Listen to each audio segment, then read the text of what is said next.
Okay, guys, I believe we are live. Hoping everything's working okay. I'm sure someone like a legend like Meisuko, if he pops into the chat, will let us know if anything's going wrong. The legend of a mod that he is. But thank you so much, everyone who is joining us for the Indie Games podcast return. It's always a return, it seems, because we always seem to take too long to come back for another show.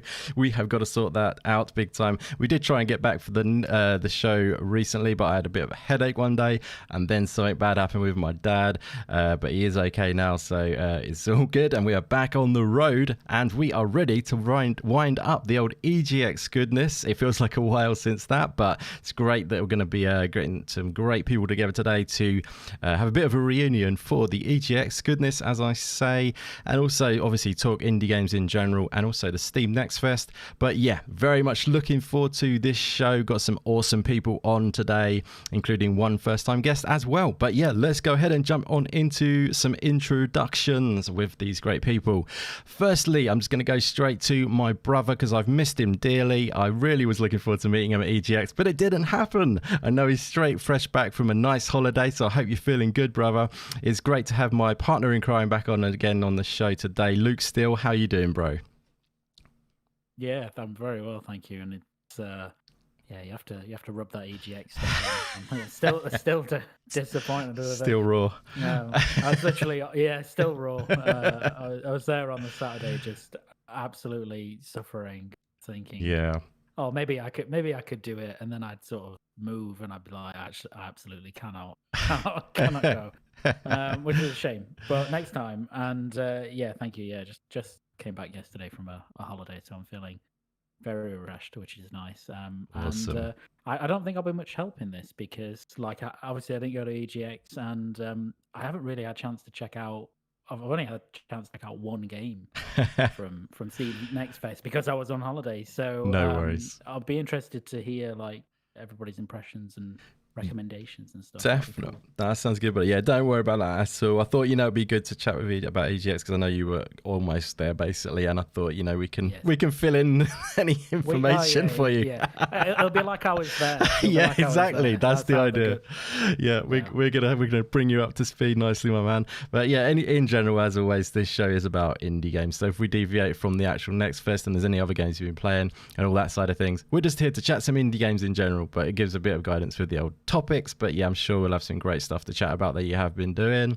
But yeah, it's amazing to have you back on, bro. Missed chatting with you. And yeah, next year, brother, for EGX. Absolutely. Good stuff. So yeah, let's get on to these guests that we've got coming on the show today. 3 legends that I met at EGX. All amazing people. One for the first time that I've ever spoken to, really, as well. But firstly, a guy who I speak to very often, really, and hang out with him on the Dazcast and all sorts of things like that. But I got to spend a lot of time with this guy at EGX. I sort of like hung around with him and bothered him a lot, probably, but I just followed him around. But yeah, I hope you didn't mind that. But I had a great time doing so. It is Masked Mayhem back on the show. How are you doing, brother? I'm good, and thanks for having me on, Indy. Pleasure, bro. And you know what? You were like a lost puppy, but I loved it. No, it was really good. I absolutely loved the fact that we were hanging around for, it was the whole 4 days. So yeah, it just made it for me as well. So yeah, thanks for having me on, bro. Awesome, bud. Yeah, no, appreciate that. That's very kind. Yeah, no, it was definitely one of the highlights for me as well, being able to hang out with great people like yourself, for sure. But yeah, thanks for being part of this. I thought it'd be great to, do a little reunion thing, wrap it up as well. Definitely. Good stuff, bro. And another guy that I met at EGX, as I say, a great indie game fan, someone who I admire his work. He does great indie game content and reviews, etc. And, someone who's been on this channel a few times before as well. And it's been too long since the last time. Great to meet you in person, brother. Let's do this. Let's chat some indie games. How are you doing? Removable Sanity. You know what? I thought he was talking about someone completely different. I was actually like, what's he talking about? It can't be surely. No, it's great to come back on the show. It's obviously great to see you again. It was also great to see you in person. And Masked Mayhem, who I don't know whether he'll agree the same thing, but it was all nice to see everybody. And it was a great time. It was a really good time there. It's one of those shows that if you haven't been, I would recommend you go just for the games themselves. Definitely. Yeah, no, it's good stuff. It's great to great to meet up, buddy, and I'm really looking forward to tucking into reliving that stuff. Good stuff. Thanks for being part of today, my friend. And finally, we have a guy who I met at EGX once again. This guy, though, I didn't know much about before EGX, and I got treated to a little meeting courtesy of my good friend Master Mayhem, who he was with. And like I say, it's always great to meet new people, and this was definitely one of my highlights, to meet a new person, sit down to game, what a little legend you are, and really like what you've been doing on your streaming side of things. But just really nice guy to hang out with as well and chat games. But thank you very much for being part of this show today, my friend. How are you doing? I'm doing good. Thank you for inviting me onto your podcast, Indy. I really appreciate it. My pleasure. It's good. And yeah, I was more the little dog, and you were for Master. Yeah, we just can't get enough of Master Mayhem, can we? That's what it is. Exactly. Everyone wants a piece of me. No, good stuff. No, it was awesome though. It was great meeting you, and great to meet a new friend like yourself, to carry forward. But yeah, fantastic stuff. Great crew, as I say today. Thank you so much, everyone who's joining us in the chat as well. Legends that you are. Going to be a fun show, kicking back, enjoying some indie goodness, and catching up from where we've had it's been a while since we've done an indie games podcast, which is an absolute crime in my opinion. I do apologize. We are definitely going to be working on getting it much more tightly regular, because I think it seems that a lot of people quite like the live stuff, but I'm definitely focused on the video stuff. I've been trying to reach out as much as possible for feedback lately, so what I'm gauging is I think people quite like hanging out and stuff, but also they do like the video content, which is good because I like the both as well. So definitely want to get the Indie Games podcast a bit more tight and just regular, basically. I'm maybe even thinking about seeing if there might be like a date we do it on. I know we don't do it as much as other podcasts like weekly or anything like that, but I'm thinking maybe we set a date once a month each day, because it doesn't always feel like we even hit the once a month at the moment, and that's probably all my fault. So we're going to make that better, guys, for you all, and because it's great hanging out with you and chatting indie games. So yeah, we're going to work on that, and obviously the video content will be coming through, and I want to get a bit more regularity on that side of things as well. But I'm going on and on now. Just wanted to give you a little update on that side of things though. So yeah, firstly, basically, I just want to say welcome to all the chat in there. Thank you very much for being here. We've got Stubbs Gaming in the house. We have Pogo Bro in the house. Great to see you, my friend. Thank you very much for coming by. Amazing work on your channel. You're growing like mad. So really, big congrats on that. We got Rescue Squad Culp. Awesome to see you in. Thank you very much for being here, buddy. We have got Yishay Official in the house as well, and a few guys who are on the channel already today, so I won't shout you out, but thank you all for being here. Hopefully we'll get some more peeps in. Share this bad boy out. It would be much appreciated. Let's get your friends and have a party, an indie party, as they say. So yeah, definitely share this bad boy out. It would be much appreciated. Hit that like button, and let's do this, guys. So yes, I thought what we'd do firstly is have a bit of a catch up and have a little chat about what we've been playing in general. Always a nice place to start, because I know Luke's been living up the high life, and having all these basically 10-course meals every night and stuff like that, so on holiday, but you might not have got as much game in it. Maybe we'll loop back around to Luke for this one so he can get warmed up for that, because I know he's still in holiday mode a bit, so we'll let him have that and we'll come back around to you, buddy. I think we'll go straight to Master Mayhem maybe for the first sort of warm up, and just see what you've been playing lately, buddy. What you anything you've been doing, how's things been going with you in general? Yeah, it's been going well since Next Fest. I've carried on, so some of the demos that are still being available or still playable, I've carried on playing them. I have played a AAA that I will not mention on. That's all right. It's Disney. It's Disney based, but obviously it's not indie, so that's we'll all carry right. on with that. The ban will be yeah. And recording the LOD as always, and just generally be playing a few indie games. So nice. Yeah, so let's dive into a little bit of that, because we've got a bit of time. We've got less topics than usual, maybe. I thought that'd be quite good, but let's just dive in a little bit before we go into maybe what you've been playing then.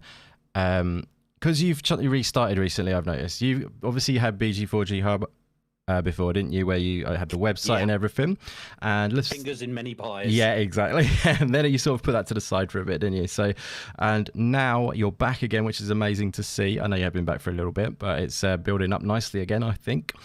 Which is, you know, the podcast, the LOD Perspective, which is a fantastic, really laid back podcast, guys. If you like your podcast off the rails in a good way, definitely check that Completely podcast. Off the rails. Yeah, definitely. Yeah, definitely turned left at the wrong section on our podcast. Yeah, definitely a great thing though in that regard. Yeah, it's a great show. You have a great crew as well, you know, with Lewis and you know, Tom back on as well, which is fantastic. Yeah, great to see him back. But yeah. What's the deal now? You're obviously back in the house. What's going on? BG4G kind of it had a little bit of traction. It didn't have as much traction as I wanted, and I kind of got a bit of burnout. I think I tried, like I said, too many fingers in too many pies. I think I tried to do too much too quickly, so I kind of lost heart in it and moved away. And although I've been sitting in the background and not, you know, I've been helping some people out, like actually in the backgrounds. Right. Yeah, we just kind of come back, and it came back from Lewis, so Venomous AK, and myself wanted to carry on with the LOD, which was kind of like the from the ashes of BG4G's Hubcast. I brought Lewis on because we had a good, funny dynamic. And then Definitely. Tom, who had gone away as well, decided, he just messaged me one day and said that I'm really missing like doing the podcast with you. You know, could I come back? And I was like, the door's always open. Come back and let's do it. And then we just started. And like you said, you know, it's off the rails. It's a chilled, like we talk about games. Sometimes it goes well off off topic. Yeah. Actually, I think every episode it goes off topic. It's a beautiful thing. which I think is which I think is slightly different. And we try to be a professional, and it lasts all about like 30 seconds in between the intro and saying that we've got topics. And that's it. And so I'm kind of back. I'm concentrating on the LOD. We're not doing much more than that. I know we've kind of started up a little website, but that's more for, I say it's a brain dump. So Tom wanted somewhere to, you know, write a blog. So he wanted to do some writing. So we thought we'd do that. So it's not reviews. It's not anything. It's more like our thoughts, maybe some ideas, and we'll add some other bits on there. So it's nothing as stressful as trying to run, you know, a review webpage that also has podcasts and has to come up with, you know, 10, 15 reviews a day, and have to keep in contact with all the publishers and developers. So yeah, it's more of a let's come back and it's just enjoy the games and have fun with friends kind of thing now. It's awesome. Yeah, it's what it should be about at the end of the day, isn't it? You know, just having a great time, enjoying our favorite hobby kind of thing. But yeah, that's awesome. It's good to see you back though, because you kind of like did put it on the side burner or whatever. Back burner, that's the word, isn't it? Back burner for a while. Side burner, I don't know what that's all about. But yeah, no, it's great to see you back in and you know, doing the content, because maybe you're feeling a bit more better about it now as well, where there's a bit less pressure as well.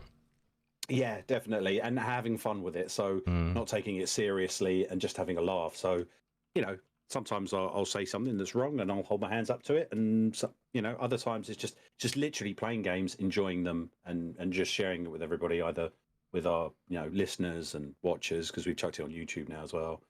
Right. Or hanging out in podcasts like this. It's been a busy week for me this week. So recording the LOD on Monday. You and I were in the Dazcast on Tuesday. That's right. Streamed on Wednesday. Had Thursday editing the LOD and posting it. Friday off, and then I'm on today. Yep, nice. Streaming tomorrow. That's the best way, isn't it? Yeah. So what is nice, easy way into back into the game. Slowly back in. That's it. Yeah. I don't do things by halves, really. Brilliant. That's cool though. So just quickly, what is your schedule? Do you have a schedule for streaming? Just while we're there. Yeah, so Wednesdays and Sundays. Wednesdays at 7:00, I'm on Twitch. I variety stream, and right now that I've done it, I have one or two games that I'll always go back to, but mainly I try and be, well, you know, you call them variety streams. I try and showcase. I've been showcasing a lot more indies on my That's Twitch awesome. stream as well. So I've been just playing them. I did last two streams was the demo bonanza, so where I tried to get through quite a few demos from the indies from Next Fest. Yep, awesome. And then I did the finale on Sunday, because obviously it was the 10th was the end of the Next Fest. But yeah, so Sundays it's a chilled one, 4 o'clock, 4 till 7, and Wednesdays it's 7 till 9. So they're the 2 days I stream. Awesome, buddy. That's fantastic. Yeah, we'll definitely be diving into the Steam Next Fest stuff. I'm sure you have a fair few to talk about on that side of things. So yeah, on the topic in MMO, that's awesome. And yeah, I did a little bit of a stream myself on that, and then I did a couple of videos and stuff. But yeah, it's always I watched that one. Oh, thank you very much. I was going to say, like, it's always a bit short, isn't it? The old week that they give you kind of thing. But for the next, it's a shame they don't do it like a bit longer. But yeah, it's, I guess that's part of it being a little festival thing. But we'll dive into that in a bit. But yeah, let's move on to Ruble Sanity. What you've been up to, buddy? You've been playing anything much lately? You're still doing podcasting. The old midweek gaming has been put to the side, I know. But what's been going down with Ruble Sanity, and what have you been playing, buddy? Oh, I've been in. It's one of those things. It's in a blend between, your busy social life, your busy work life, and then as much gaming as possible. But with 3 toddlers, that kind of gets put aside a little bit as more than I expect. Yep. Generally, though, I have been playing. Currently, I've been reviewing a few indie games, which has been keeping me occupied. And literally, as of yesterday, I was playing. I know it's not an indie game, but Scorn. Which I absolutely adore, just for the sheer artistry of it. I absolutely adore it. It is a Marmite game. I can appreciate that. But yeah, no, the one prior to that, I just did a review of it. Was Kamikaze Veggies, which is just a fantastically fun little game. Awesome. That is just crazy. Fantastic. So yeah, it's Scorn then. That's out like yesterday or today, was it? Like, sorry, I released it recently. That was out on Friday. Friday was it? Okay, cool. Yep. So yeah. That's right up your street, isn't it? Oh yeah. Well, come on, yeah. I'm a big HR Geiger fan, and they can clearly see in there. And it is a Marmite game. It's not something. And I would say this is an artistic game because it's bit walking, bit puzzle, bit shooter.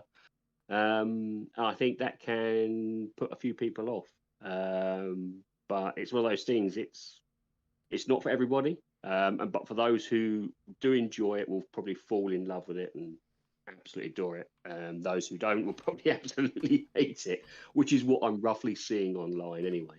But for me, I think that's a good thing. I think Marmite games should exist. I think we need more of them, to be honest with you. We need those developers being allowed to develop games they want to develop rather than kind of pigeonholed into what should be developed. And that's one of the reasons why I enjoy indie games, is because developers get to build, they get to design the games they want to design.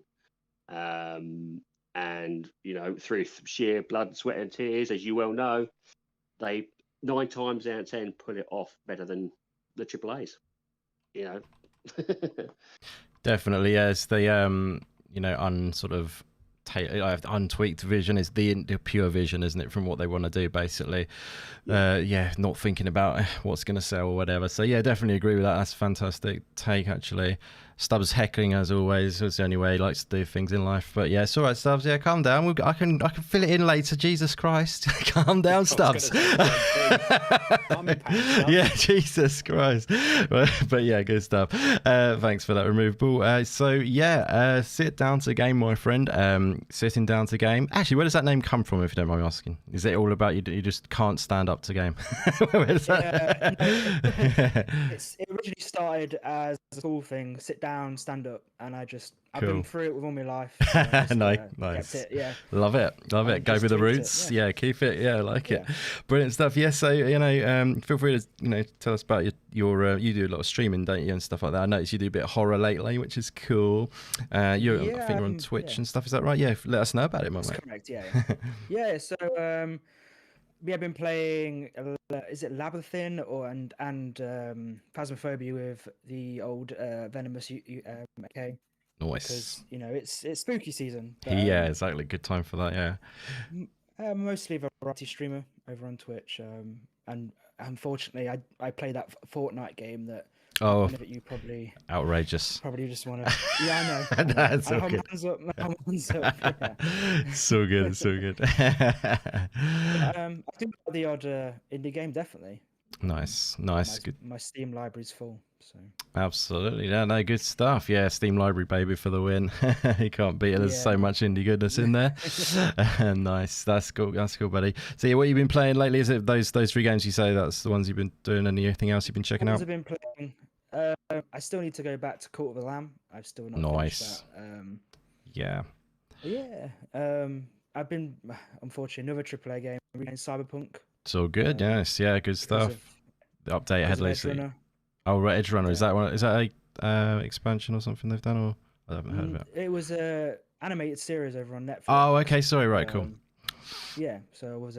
Yeah, I did hear about that. Oh, okay. Superb series. That's worth what if you like animated. Yeah, nice. It was an amazing series, definitely. Yeah, awesome. Right. That was a fantastic little series to watch. They did well with that. Nice. And it just goes to show really what an animated series can do for a game. Yeah, true. Just the back of that alone, there's like, what was it, 200% extra big players in just after watching that series. And right, that's it, we're playing it. It was something stupid. I mean, I know it was like, wow, that kind of really helped me out. Nice. Yeah, I did hear about that actually. Yeah, now you say it. Pretty damn cool. So yeah, good stuff. But keep up the awesome streaming. Like I say, I will put your links in the description below later. But yeah, it's cool. Stubbs is calling me out left, right, and centre. So it's so much to organise, man, when you're trying to get this thing done. But yeah. So that's some good stuff. Mr. Luke Steele, how are you doing? Back from the holiday. Did you get any Steam Deck action in playing any games on holiday, buddy? I did, yeah. Not as much as I would have thought because I was blottoed half the time, but no, I was fine. But yeah, I played a bit. Played some more Cult of the Lamb, which is kind of still ongoing for me. Yeah. Nice. And played a little bit of Rollerdrome as well. Oh yeah. Again, which is being kind of caught in the the eternal backlog. That's a good one to dive in and out of, though, isn't it? That one. Yes, that's very much. I think Cult of the Lamb's the same. Actually, they're both very much pick up and play, and you can kind of just put whatever time you want into them and come out, and you don't feel like you don't know where you are the next time you go into them if that's a bit later than you planned. So. Yeah, that's definitely true. They're quite good for that. So I played some of those. Weirdly, I started a playthrough of Batman Arkham Knight on the Steam Deck. Cool. Nice. Purely because I just was like, does this run? Right, and just to test it. Yeah, nice. And you're impressed. Yeah. I was like, oh, that's really cool. Yeah, I was like, because it actually says it's unsupported. Oh, really? It doesn't. Yeah, it says it doesn't work. And then you do it, and it kind of hangs on the screen for about 20 seconds, and then suddenly it works, and it works like really, really well. So nice. I don't know why it has that tag, but anyway. So yes, I did play before I went away. I played a little bit of Season, the demo, which I'm sure we'll come on to. That was amazing time, and I literally just pressed the button to put Season on. So that was really weird. Yeah, there you go. Brilliant. So that's how we synced it, baby. That we are with that. It doesn't matter if we're a little bit, have a gap of like 5 weeks, whatever it is. We are still synced. That's just kindred spirits. Exactly, so, buddy. So I still need to play it on my PC actually, because I think it's one of those games you probably appreciate it even more, like on front of a bigger screen. Definitely. And then apart from that, like the only because I've been away, and then since I've got back, the only thing I really wanted to play is Overwatch 2. Because I was a big fan of the first. Yeah. And yeah, just enjoying that. Awesome. Well, so fantastic. Yeah. So is it living up to what you hoped it would be, Overwatch as well? Or? Yeah. I mean, it's just more Overwatch. It's not fundamentally massively different from the first, but it's a bit of a soft reboot more than anything. Yeah. So, some people were saying, was it necessary to call it 2 rather than just do an update almost? Yeah. Yeah, it definitely wasn't, but I think they wanted to kind of, let's get rid of Overwatch. Fresh start, Fresh start, yeah. Clearly it's worked from them, because they've had, I think they announced 25 million players already. So yep, that's awesome. Yeah, that's cool. Which is cool. So yeah. Definitely. No, that's pretty good. And considering you've been away on holiday, you've done pretty well getting some gaming in there. I've done all right. Definitely. That's good stuff. It's been, as always, a crazy time for games flowing through, especially on the indie side of things. Always just like overwhelming in a way. It's kind of crazy because I always think, I've got these games that I'm looking forward to, and then when they all come out at the same time, it's just literally physically impossible to cover them all. But like, you know what I mean? It's just one of those things. But yeah, like you said about the season demo, I've got it on the screen now. This is actually my video that I made. Actually, I'm playing right now of the checking out season. So if you fancy checking out the video, feel free. It's on the channel as well. But yeah, this is obviously the gameplay from that, which I had an absolutely wonderful time with. I wouldn't say blast because it's not really I wouldn't say blast is the actual relevant term for season. It's more of a relaxing vibe, you know what I mean? It's more of a you soak it all in and take it at your own pace, and I love that about it. Absolutely beautiful game. And yeah, it's just the art style is obviously glorious. We knew that anyway, but when you get inside the game, like you said, playing it on the PC, I think that is a good shout because the art style really shines, and it's just lovely to soak it all in. And yeah, the photography elements and you capturing the audio of the surroundings, it's really done in a way where you kind of like, they want you to be at one with the environment and just soak it all in. And I think it's going to be a really, really cool game. Just as a, you know, I don't like to say it all the time, but palette cleanser between other games. I think this is going to stand alone or as a great game to play, but some people might see it in that way. They're going to play some AAA and then they might want to go to this and just relax for a bit. You know, I think it's going to be a special game. Actually, I think it's going to do very well indeed. So did you play a little bit of it, you say? Yeah, I did, but only on the deck. Yeah, sure. So probably I don't know. The problem with playing it on the deck is I don't know how representative the performance was of what it would be like on PC. Yeah. So because the deck was a little bit stuttery with it. Sure. Yeah. Which could be for whatever reason. Yeah. Yeah, maybe because when I first streamed it, actually, I did have a bit of stuttering on it, which was a bit weird because it should run. It should do, but it's a beta, isn't it? I mean, exactly. That's the thing. Yeah. So yeah, that's what I said. So that might just be what it's. You know, that's probably just the demo. It's just like that. I'm sure the release. Yeah, I think it was more. It was just more that it was running okay on my screen, but it wasn't outputting okay. So that's probably like little optimizations that they need to make, obviously, just to finish it off. It's in process. It's being made, like you say. It's not a finished thing, as it says exact thing on the top of the screen. Their beta version does not represent final quality. So yeah, it's like. But yeah, I did it again for the video, and it was all smooth and everything. But yeah, like I imagine with the Steam Deck, it's probably, you know, not the best. Like with Steam Deck, it's good. You pick it up and like have blasts, like like roguelike games, like short burst games are fantastic on it. Obviously, you can do any game on there, but sometimes, you know, it's just nice to be on the PC, especially when you've got a 4090 on the way. That was something I noticed. Jesus. Yeah. So you're going in, of course, I didn't really have to doubt that, to be honest. I knew you were going to be all in on that. No, so but it's been the biggest difficulty with 4090 is actually been to find a case. Yeah, I thought you'd say that. Yeah, to put it in. Yeah, it took me about 2 hours of solid searching to find something that would house it. My gosh, yeah. And even then, it's just gonna get in there. Right. I just literally thought for Luke, I literally thought he'd have a deconstructed case. I was like, I just got it in my head. It'll be all deconstructed on the wall. Right. You know. Like a mainframe.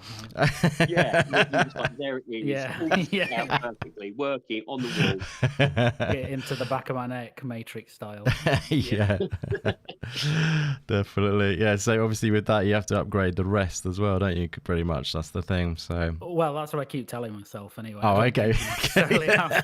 Well, not maybe when you've got a pretty good rig anyway, to be honest. So and I'm like, well, if I'm getting a 4090, I might as well get a new processor. Yeah, saw that. Processor, might as well get some more RAM, and then it just becomes a new rig. So yeah, exactly. Yeah, that's cool. I like it though. Congratulations. I need to get on getting something like a 3080 or something. I'll let you know the frame rate for Hollow Knight when it comes. See what I can go to. It'll just be like as smooth as sea, like turning to Mr. Soft when you're playing it. So. 420 frames. Yeah, it probably would be. Yeah. It probably literally would be or something like that, like 500 frames a second. It'll be something ridiculous. Yeah, I it think would. I saw Overwatch 2. One click, he's cleared half the level. Yeah. I think I saw a benchmark. Someone ran it 1080p on Overwatch 2. Yeah. And they were getting above 550 frames a second my God. average. Crazy. So it's just it's mental. So I'm looking forward to it. That's insane. I'm sure they can add some ray tracing to bring those numbers down. Yeah. You know? Oh yeah. Oh, get some definitely. ray tracing in there. Yeah. Yeah, exactly. That's amazing. Yeah, that's the good thing about it is like the you'll be able to then do ray tracing reasonably without. It's not really working that easily now, ray tracing, without losing a lot of frames, is it? That's the thing. That now it will be. Yeah, now it will be. But then there'll be something that comes out that starts to really push it. Yeah, definitely. The next Cyberpunk patch, because they're doing a new version of ray tracing for it. So yeah, I'm sure it will be demoed. Definitely. No, good stuff. That's awesome, buddy. So, yeah, thank you very much. Yeah, that's awesome to get your catch up there with you. And you had a nice holiday though as well, though, yeah, buddy. Oh, I did. Yeah, good stuff. Good stuff. That's nice to hear. Good stuff. Your legendary lady was the one that got you the 4090 as well, was she? Is that she got in there for you? She was. Well, the story is that we were just sat in the hotel room, both logged into websites, furiously clicking, like trying to. And it's not easy to do on a phone either. And we actually ended up, funnily enough, putting through like 2 orders, and I looked the next day, and then both were dispatched, and I was like, no. Jesus. I was like, no. One for Indy. That's great. What kind of man is? The next giveaway. Not a bad giveaway, that, yeah. You got a Steam key for like an indie game, and then you got the next code, and that's the prize is that. Yeah, the first prize is a copy of Hollow Knight. Yeah, exactly. And the second is a 4090, which represents the importance of Hollow Knight to this channel. That's exactly right. This is why Luke is a regular on this show. He knows where it's at. I love it. But brilliant. Yeah, luckily, just about. Luckily, I managed to call the retailer up. Yeah. Like, I'm not looking to scalp it, so please, cancel it and let someone else have it. So. Yeah, man, that's amazing. Or you could just double them up. Maybe have 2 4090s. Imagine this. I can't even imagine. You need a room for that, not a case. Yeah, literally. Have you seen the size of those things? Yeah, ginormous. Amazing. You would never have any chance of getting a 4090 into my medium-sized case. Like, you've got quite a big case anyway, didn't you? You need probably an extra big one for that. Yeah, I've got a fairly big case anyway, because I've got the 3080, one of the bigger ones, because it's an overclocked one. But even there, it's pretty big. You know what I mean? And I measured I measured the 4090, and it was like there's just no way it will go in my case. Yeah. What people are most probably understanding is when he says big case, think of like a cupboard. like where your boiler has on it. He opens it up and there it is. It's exactly. You climb into the PC area, sort of literally. The screen is inside the PC. You're in, and you have to get inside the case. Literally, I love it. Literally inside the PC himself. And there he is. At least you look really cold. Amazing. Well, I was going to say, if anything, I can remove all the radiators from my flat now, because heat the entire house. I think. Exactly. So, yeah, pretty cool. No, good. Congratulations on that. That's coming soon, is it then?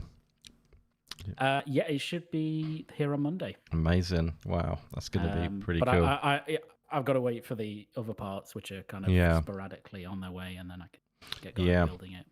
I'm going to have to ask your help on when I upgrade mine, mister. But we come to that. I'll be there. You're there. Thank you, sir. I appreciate that. Good stuff. Okay, so just want to shout out a few more you legends who have popped in. It's great to see Jamie Richardson Teleagonic, aka in the house. Thank you very much for being here, buddy. It's great to see you. We've got Pixel Slapper in as well. Andy Mack in the house as well. Great to see you, my friend. I haven't seen you for a while. Thank you very much for coming by. We got Ori in the house as well. Always a pleasure to see you, my friend. ARAK. Oh my god, I can't speak. AR Arcade Ash in the house. Thank you very much for coming by, buddy. And Max Woe I can never say your name. I do apologize, Max. Thank you very much for coming by as well. Okay, guys, shall we get tucked into the first official topic of the day then? Let's do this. It's going to be some EGX talk, and yeah, I'm looking forward to this, to do a bit of a recap, maybe some highlights, also just give our sort of summary of the whole thing, anything that stood out to us. Yeah, constructive feedback if necessary, whatever we feel. But yeah, let's go ahead and jump on into that. I think sorry, I'm going to leave you till last again, Luke, because of the nature of the topic. I think that's probably for the best, if you don't mind, buddy. All right. Let them go first. It'd be really quick. Yeah, we could actually. We could see what you thought of EGX, Luke. Did you like it? And what was your experience in the sick bed? Was it pleasurable? Did you enjoy seeing the tweets about EGX? No. Yeah. Obviously, once again, gutted that you weren't there, Luke. And I've already booked my holiday for the next one. The actual next EGX, by the way, guys, is already confirmed for October next year, just to let you know. So, which is really cool, and I've now got that authorized, my holiday, so I'm very excited that it's all on for that. Is that in Birmingham, or was that still back in London? It's in London, so October, I can't remember the date, between, I reckon around the 15th or something. Do you remember Master Mayhem, what date is for the next one? No, I don't. I think it's middle of October. But yeah, next year it's on in October rather than the September. One of the things we talked about is it was a bit of a bummer it being in September, so close to PAX, so close to Gamescom, and that maybe took away from a few of the exhibitors not being there, like Team 17, because I actually contacted them directly to the PR guy, and he said they're not going to be there because they're gearing up for, TwitchCon, which is really a bummer, because it's weird and a bummer because they're always there, and TwitchCon is a bit of a, I don't know, look pretty good actually, TwitchCon, from what I saw when Raylio was posting stuff about it. But yeah, it was I hope it next year's gonna be stronger. Anyway, I'm gonna let you guys talk about this because I think you have some great takes. So let's go straight to Mosky Baby, and yeah, well, you know you love it. Just as an update, next year's one is the 12th to the 15th. Brilliant, thank you, buddy, that's much appreciated. Yeah, so what did you think of EGX, buddy? Did you have a good time? What was your overall feel? I had a great time. I think I said this before on another podcast as well. I think it was more to do with the social aspect of it, and I think that's probably what the better thing was around this year, because it is kind of the first year it was back. I'll say it that way, in that kind of tone. Since COVID, because we had the 2019, which was a blast. Then you had COVID to shut everything down, and then you had last year's one, which was just a bit of a damn squib. So, in comparison to, if I compare it to last year's, better.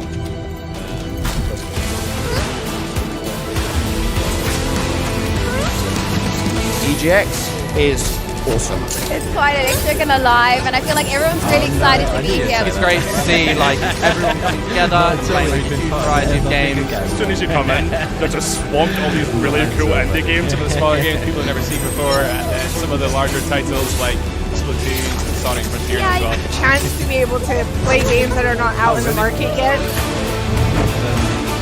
The community is amazing. Everyone is so friendly. It's great because it brings a lot of the gaming industry and also a lot of the fans together in one place. People from all different backgrounds. We get to express ourselves as fans of the games, as creators of the games. Like it all just comes together to make one beautiful piece of work.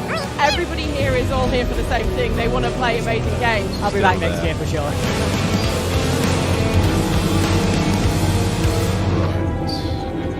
Still there now, yeah. EGX is awesome. It's quite electric and alive, and I feel like everyone's really excited to be here. It's great to see like everyone coming together and playing like a huge variety of games. As soon as you come in, they're just swamped all these really cool indie games. Some of the smaller games people have never seen before, and then some of the larger titles like Splatoon and Sonic Frontiers as well. Chance. Sorry guys about that. I seem to do this every show. Luke knows this now. Oh gosh. Okay, see if it's any better now. There you go, it's stopped now. Yeah, and you can still hear everyone okay, guys, as well as not hearing the audio in the background. Yep. Yeah, that's better. Well, cool. I was trying to monitor it, so it seems to have stopped now. Thank you very much. Sorry about that. Yeah, feel free to repeat maybe a couple of sentences back if you need to. So I'm wondering where yeah, we didn't hear a word of that. Okay, so let's start from the beginning. In comparison, I'll abbreviate it. So in comparison to 2000 and oh Jesus, it's 21. It was 100 times better. For me, it was the social aspect of it. So actually meeting you guys. And I'll run the joke again. Obviously, if Luke had been there, Indy wouldn't have hung around me for 4 days. He would have dropped me like a sack of spuds. And I'll just confirm once again, I definitely wouldn't have done that. Yeah, whatever. You would have been, when Luke would have joined everyone, it would have been a bigger group. That's it. I definitely would not have done that. You know I love you, buddy.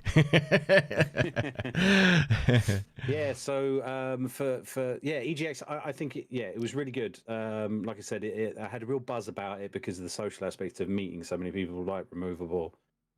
Catching up with you again, you know, Xbox Jesus, and there were loads of Twitter people. I could go through the whole list. We'll be here all day. But it was just, that was the good bit about it, I think, or the best bit, I should say. There was a few indies in there that I liked, and you pointed some out that I really, really loved and got to try out. From my expectation was, I thought it would have been a little bit bigger as a comeback. Yep. And you know, there were a couple of people who were no shows, or should I say, there were a couple of developers and publishers that were no shows, and none of the big hitters. I don't know, you were. We joke about it, but obviously the AAAers weren't there, so that was you were happy days for you. Well, yeah, I mean, there was a few, wasn't there? But there wasn't enough really. There's like Wolong and Street Fighter 6 and stuff. Wolong, Street Fighter 6. Street Fighter 6 and COD, that was pretty much it, wasn't it? Well, Sonic, Frontier. Sonic, yeah. Oh, yeah. So, but it wasn't that I meant as in like, also like the big hitters like Xbox, PlayStation, the actual console. Like, yeah. At all. Yeah, it's a good shout, yeah. So, but otherwise, I mean, like, I loved it. I thought it was great. And I'm hoping next year's, and I'm looking forward to next year's one. Like you said, you know, already planning for it, just because I think it'll be even bigger. I'm hoping, and even better, and it'll be more like social. We'll arrange for more people to turn up. Definitely, and it'll just be a blast. It will be awesome for sure. Great stuff, buddy. Yeah. So just quickly, I'll just dive in and get back to you in one set. I just want to shout out to the legendary Lewis, who I also met at EGX. Great to see you in, my friend. Thank you very much for coming by, and thank you very much for that kind donation. That is very kind of you, buddy. You didn't have to do that. It's really nice of you. But yeah, even better to see you in, my friend, and meet you at EGX because you're a great guy. He's got so much passion, this guy, isn't he, Lewis? He's a great member of your... Oh my God, my alerts are actually working. That's a miracle. That's never happened before. I thought I set it up, but then at the same time, I don't know, it's just decided to work, basically. Anyway, that's... That's what they are. Yeah, I did set it up, but then, you know, just, I don't know, maybe it's because I set it up a little while back. Anyway, but Lewis, yeah, great to meet you, buddy, and great to see you in the chat today. Thank you very much for being here. But yeah, Musky Baby, any games that stand out to you that you played at EGX at all, buddy? Yeah, definitely. So there was Wild Mender, and that one was a battle for me to get my bum parked in front of the seat. I procrastinated on the first 2 days, and then every time I went over there, my impatience to actually try and get sat down to actually play it took me until I think the last 2 days, and I finally got in. Was that Aiden knows about this one? Is that the 3D one, the exploration one, or? Yeah. So it's like an open world survival. Yeah. The premise of it is basically you're in like a desert environment. The civilization, everything has disappeared because there's nothing there. There's a small spring of water, and there's like spirits, and you've got like, you can walk around. You've got to try and survive, and then on top of that, you've got to try and bring the water, and you've got to try and bring the trees and the flowers and everything back. And you can build at the same time. So it's quite cool because it is multiplayer. It's co-op. You can do it four player co-op, and you got to try and survive. But on top of that, there's this little kind of campaign in the background. I just thought it was beautiful. It's really chilled. It's been my kind of cup of tea recently. Awesome. Also, Thunderfall had just an amazing setup for me. Thunderfall has been thumbs up and been. I saw them at the WASD. They had a great setup there. It was very small there, but this time around it was just I thought that was probably the best part of the show for me. And they've really showed some good ones. So like Wavetail. Yep. Wavetail, Worldless. Yep. And Planet of Lana, obviously, which we'll talk about, which you've got up on screen right now. Yep. Absolutely. Yeah. Absolutely beautiful games. Yeah, that was really cool. I think that's one of my favourites of the whole show, really. Planet of Lana and just Thunderfall in general were just amazing. They are a really cool, publisher in general. They put out some great games and they just work with some great people. But really cool to check out Planet of Lana. Did you enjoy the demo playing that? I loved it. I absolutely loved it. And I'm looking forward to it. It's on my wish list. As soon as it's available, I'm getting it. Awesome. I just thought it was such a beautiful game. It's some of it was, it's not straightforward and easy, and I think that's quite nice about it. But at the same time, it's really chilled.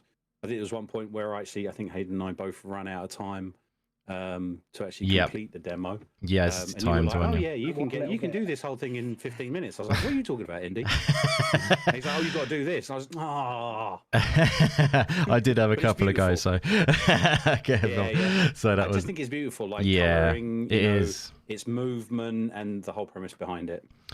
Yeah, no, it's really nicely done, isn't it? It's just a stunning art style, but it plays really nicely with the sort of like aspects where you use your little cat friend to do different puzzles, which is nicely done, I think.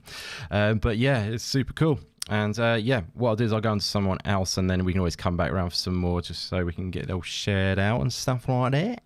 And Lukey baby, if you think of any questions about anything, by the way, along the way, just jump in and let us ask a question about anything that we've checked out or anything you want to say.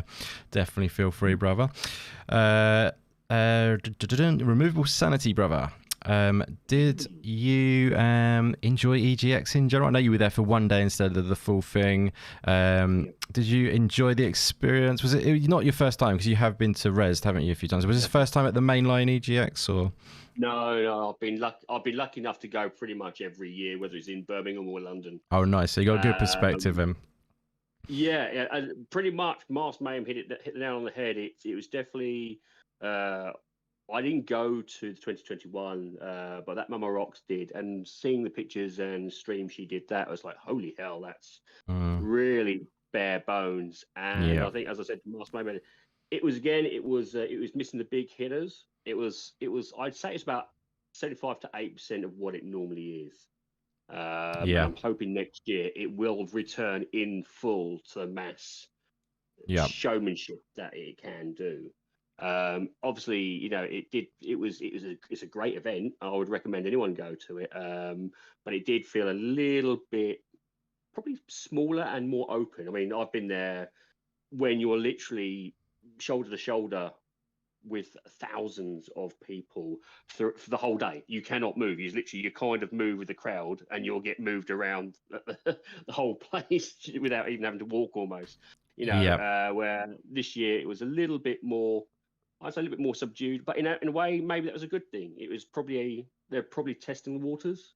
See if I agree. People are still interested in it, and obviously with the big hitters not being there, the PlayStation and the Xbox not being there, there were probably and ahhs like, is this going to be profitable for us? Because obviously that's another thing they've got to try and look into. Definitely. And I think it did. I think it shows. Do you know what? Yes, whilst they aren't there, it can still be a great event, and I just hope that will now push people to add more to it, push more people to kind of sponsor it in that regards. I think it felt like this was a testing period. This was a test one.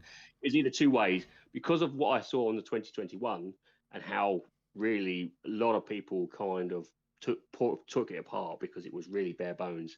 I think a lot of people, investors in particular, were very much would try it one more time, and I'm hoping that was enough to really push it and keep it going forward. But yeah, generally in the indie games, well, it was fantastic, and I have to again, Master Mayhem, he's kind of taken my thunder a little bit, and because Thunderfall That was a great, no pun intended. They hit the nail on the head again. They were. I spent more time there probably than everything else. I mean, I was probably playing Planet of Lana. Another one I really liked was The Last Hero of Nostalgia, which was I didn't think I'd get onto that. That was really good.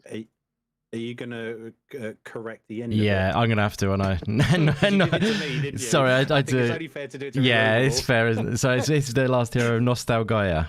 Just to let you know, sorry. Nostalgia. Yeah, it's so easily done. It's easily done. Yeah, if you look at the spelling, it's slightly different, and they speak it like that. So yeah, it's Nostalgia. It's on my wish list as well. Yeah, it's actually out like I think really soon, isn't it? Soon. Yeah. Yeah, it's next week. I think it's out. Yeah. But also then again, Wavetail. Wavetail was a bit of a shock for me because on a program show most people probably know. It was actually out on the Stadia. Yes, it was. Yeah, absolutely. And I was like, oh. That's right, yeah. So, rest in peace, Stadia. But so now it's coming to the rest of the platforms, which is great. So it's glad that didn't get kind of killed in a way and is now moving itself forward. Another really one, I don't know if anyone here checked it out, it was called The Fall of Porcupine. Oh, I know the one you mean. I didn't try it, but I know exactly one you mean. The art style itself is just the narration game is. If you probably know Night in the Woods, it's very similar. That's to exactly what I thought. Yeah, it definitely has that vibe. And I played that, and I was like, you know what, this is just an amazing little game, and I was really enjoying it. And then probably last for me, I would probably say, Whale in the High. Did anyone play that, Whale in the High? No, I didn't actually. This was almost like a very cutesy sort of game. You can't. It's got loads of mini games. It's like almost like a cute pastel coloured sort of gameplay. Was that one on mobile?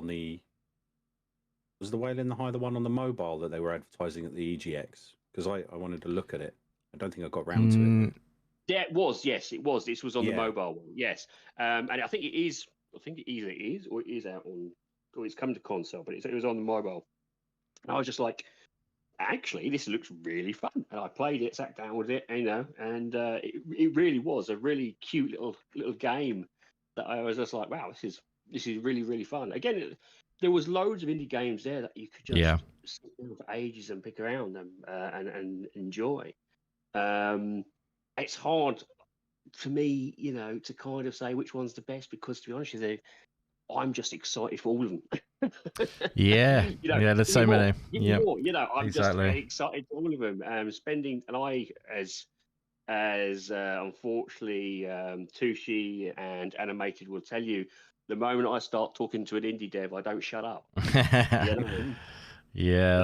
Absolutely. So that's my biggest factor. I end up spending about 2 hours talking to them about their entire life rather than the game in question. But no, generally, honestly, it was a great show, and it was even better the fact I said we got to meet each other in real life.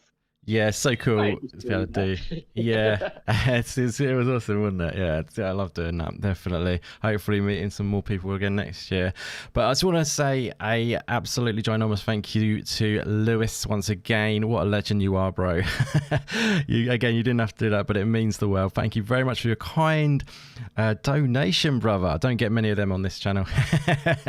So it means a lot. I was going to read out your kind super chat. So I sent the wrong amount because I'm a bell. Here's the actual amount, plus because I came a little late and missed the last show. Hope you're all good and happy. We are doing good, brother. Thank you very much. Hope you are very happy and doing good as well. Really appreciate it, bro. And it's just great to have so many great people like yourself in today, hanging out to check out some indie goodness as always.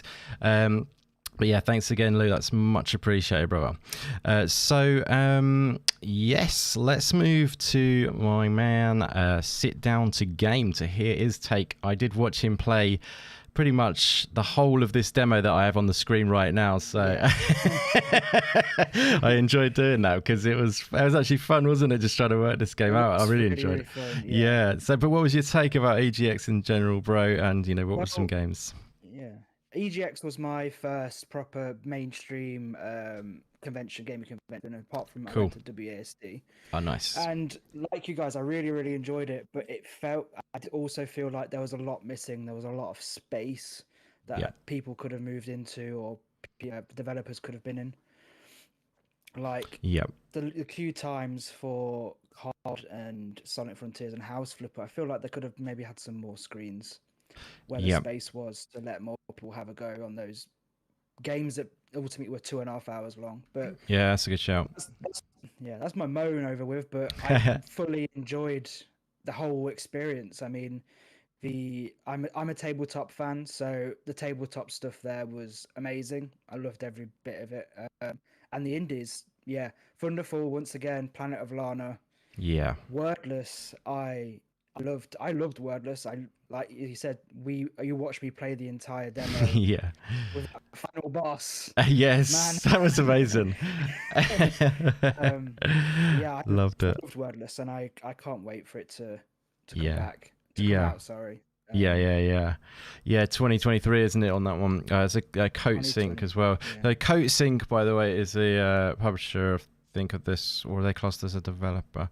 Hang on, let me just check. Coat Sync. No Name is No Name and Thunderfall. But by the way, so Coat Sync were bought by Thunderfall, by the way. So if you were interested, because that's the people who are making that game. I keep forgetting what's it called?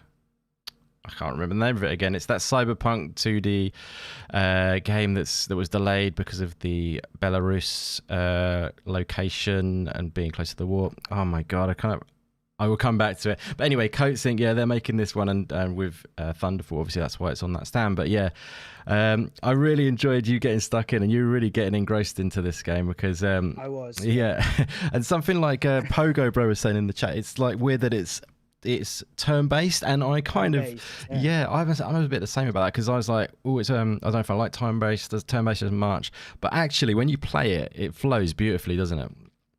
Yeah, I think the reason I liked it so much is because I'm a D&D player, so I love the turn-based. Oh, nice. So you like that part of it? Yeah. Awesome. Yeah. But I think it even would appeal to people who are not into it like myself, as like I say, I mean, I don't play a ton of turn-based games, but I think the way they do it is still got a pace to it, if you know what I mean. It doesn't just stop dead, if you know what I mean, in the combat. No. I feel like and the boss battles do feel really nice in that regard as well. And that did you take him down in the end, that final boss? I can't remember. No, almost. I didn't. You almost did. Yeah, you got further than I did. You did well. Nice. And there was a weird game I wasn't expecting to like, and me and Lewis played it. It was called The Last Worker.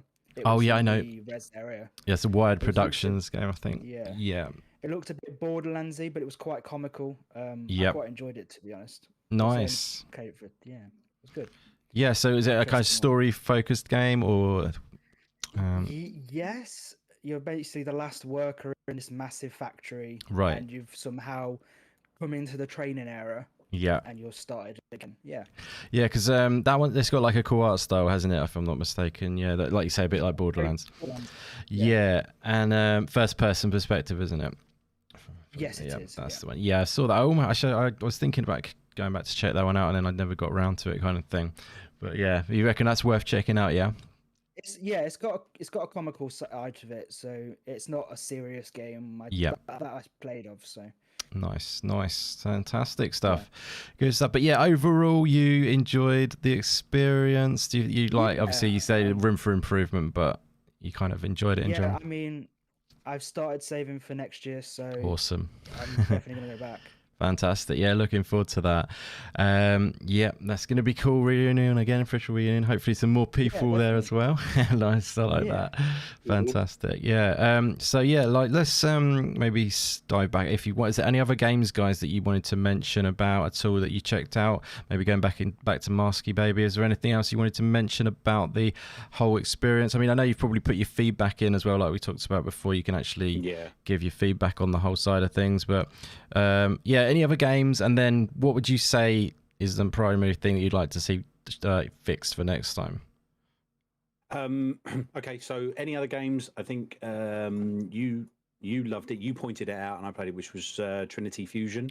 Awesome stuff. Good choice. Good choice. Thing is, that I really did enjoy that one as well. So that's on my wish list. I've got that one waiting. That's another one to get in. So I've got so many games. Nice. Yeah. I'm now expecting just from the indie section. I think, I did my feedback. It looks like, I mean, they've moved the date to October, so hopefully there'll be more there, and that's what I'd like to see, is probably some more developers there and publishers. Yeah, the indie ones. So some of the bigger ones, Devolver, Team 17. It'd be good to see them there and what they've got and spread out with actual games. Because what was it? Freedom Games took over. I didn't even realise that they're just like, oh yeah, 200 games, and just little ones just dotted around everywhere. Yeah, they had really quite a few. Showcase them properly. Yeah, exactly. Yeah, I thought their stand was a bit weird because it just had Freedom Games. It didn't actually have, the actual game on each of them. It sort of didn't draw you in as much as the other stands, if you know what I mean. And it was the same with, I mean, like Wild Mender's done, I think it's, how do you pronounce it? It's Equali Games. I think Equali is how you call them. They did that, and Scathe and some other games. Yeah. And they were showcasing them, and they were just kind of shoved in the corner in the middle of the Freedom one. So I didn't even realize that it was actually them and not Freedom. It was so weird. So I'd like to see it slightly, like Hayden said, there was a lot of space in this year, and I'd like to see it spread out, more devs, more publishers. Yeah. I'm just greedy. I want to see more. I agree. I mean, like I said, I've said before, but now we're obviously doing the official wrap up of it or whatever, but definitely want to see more of the more of these publishers come back, like Team 17, Devolver. I know Luke will agree. He wants to see Devolver. I'm sure, because he loves them. Well, they were at the WASD, so it was good to see them there. Yeah. But you'd said obviously the timing of it, they were all going elsewhere. So exactly. They didn't feel it was necessary to go to the EGX, which is a shame, because that's kind of what I wanted to see. I think that's probably fussed about the hard hitters.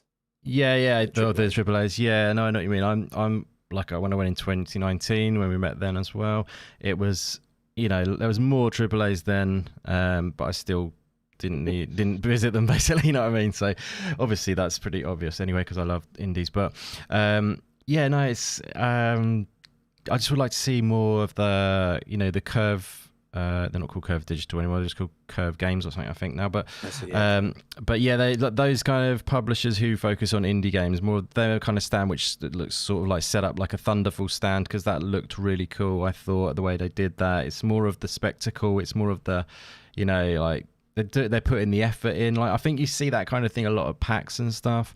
Where it's just really nicely done, and it's like, hopefully that'll be. I think this is definitely a transitional period. I agree with everyone on that. I think you said that. And I feel that it's a testing sort of time. It's hopefully going to be built on again. And I feel like they're testing to see if people want it. And I think this year there was a really good turnout, in my opinion. Would you agree with that? Yeah, there was. I think that the only concern I have for next year is that if they don't have the AAAs there, they won't get the crowds in for the consumer base, which is the Saturday and the Sunday.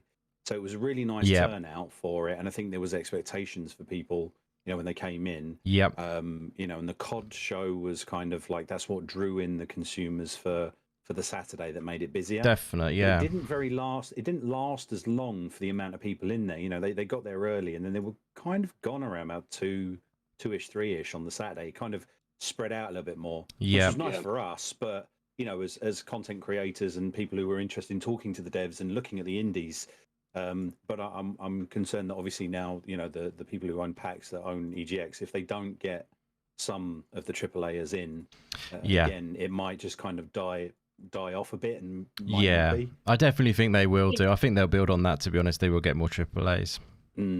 Yeah. I think, to be honest, it was a testing period. It was one of those things as like, okay, we've got COD, we've got Sonic Frontiers, we've got Wulong, and they're probably like, that's not a lot there. Do we even bother? And I suspect they went in with the COD, well, we'll do the morning, see it when, and probably was like, oh, actually, a lot of people turned up. You got 100%. Saturday and Sunday is pretty much the most consumer-based days of the whole week. Yeah, really, people aren't going to take a day off from work to go to it, unless they're really heavily into games. Content creators and journalists are really Thursdays and Fridays. Saturdays, Sundays is your general public. Is mostly, and I think To be honest with you, I think I'm hoping, because you were right, they did kind of like disappear. Like, oh, hang on a minute. I think I'm hoping that the queues themselves spoke for it. The fact that it was like almost like a 2-hour long queue for a lot of these big ones, which it always was, should give them the indication that yes, it can still draw in a crowd. And again, I think after last year's probably horrendous bashing, they were very much on the back foot this year. So again, I'm hoping that's right. I mean, from my experience from last year's one as well was the fact that I had the 4-day ticket, and I got round the entire thing in an hour and a half, and then spoken to pretty much every dev I needed to or wanted to. And I still had another like 3, almost a full 4 days left. Exactly. So I was turning up, and like. I know I procrastinate a bit, but I was pretty much just sitting there going, I'm trying to get the value out of my ticket this time. So I'm sitting here eating, a £10 Subway. What the hell am I doing? You think about like the 2018 and 2017s. You needed full 4 days to get around. Definitely. And even then, you were lucky if you had to really plan it out. You're like, I'm not going to be able to, even with the full 4 days, am I really going to get through everything? No. Okay. Well, what am I going to try and put on the back burner then?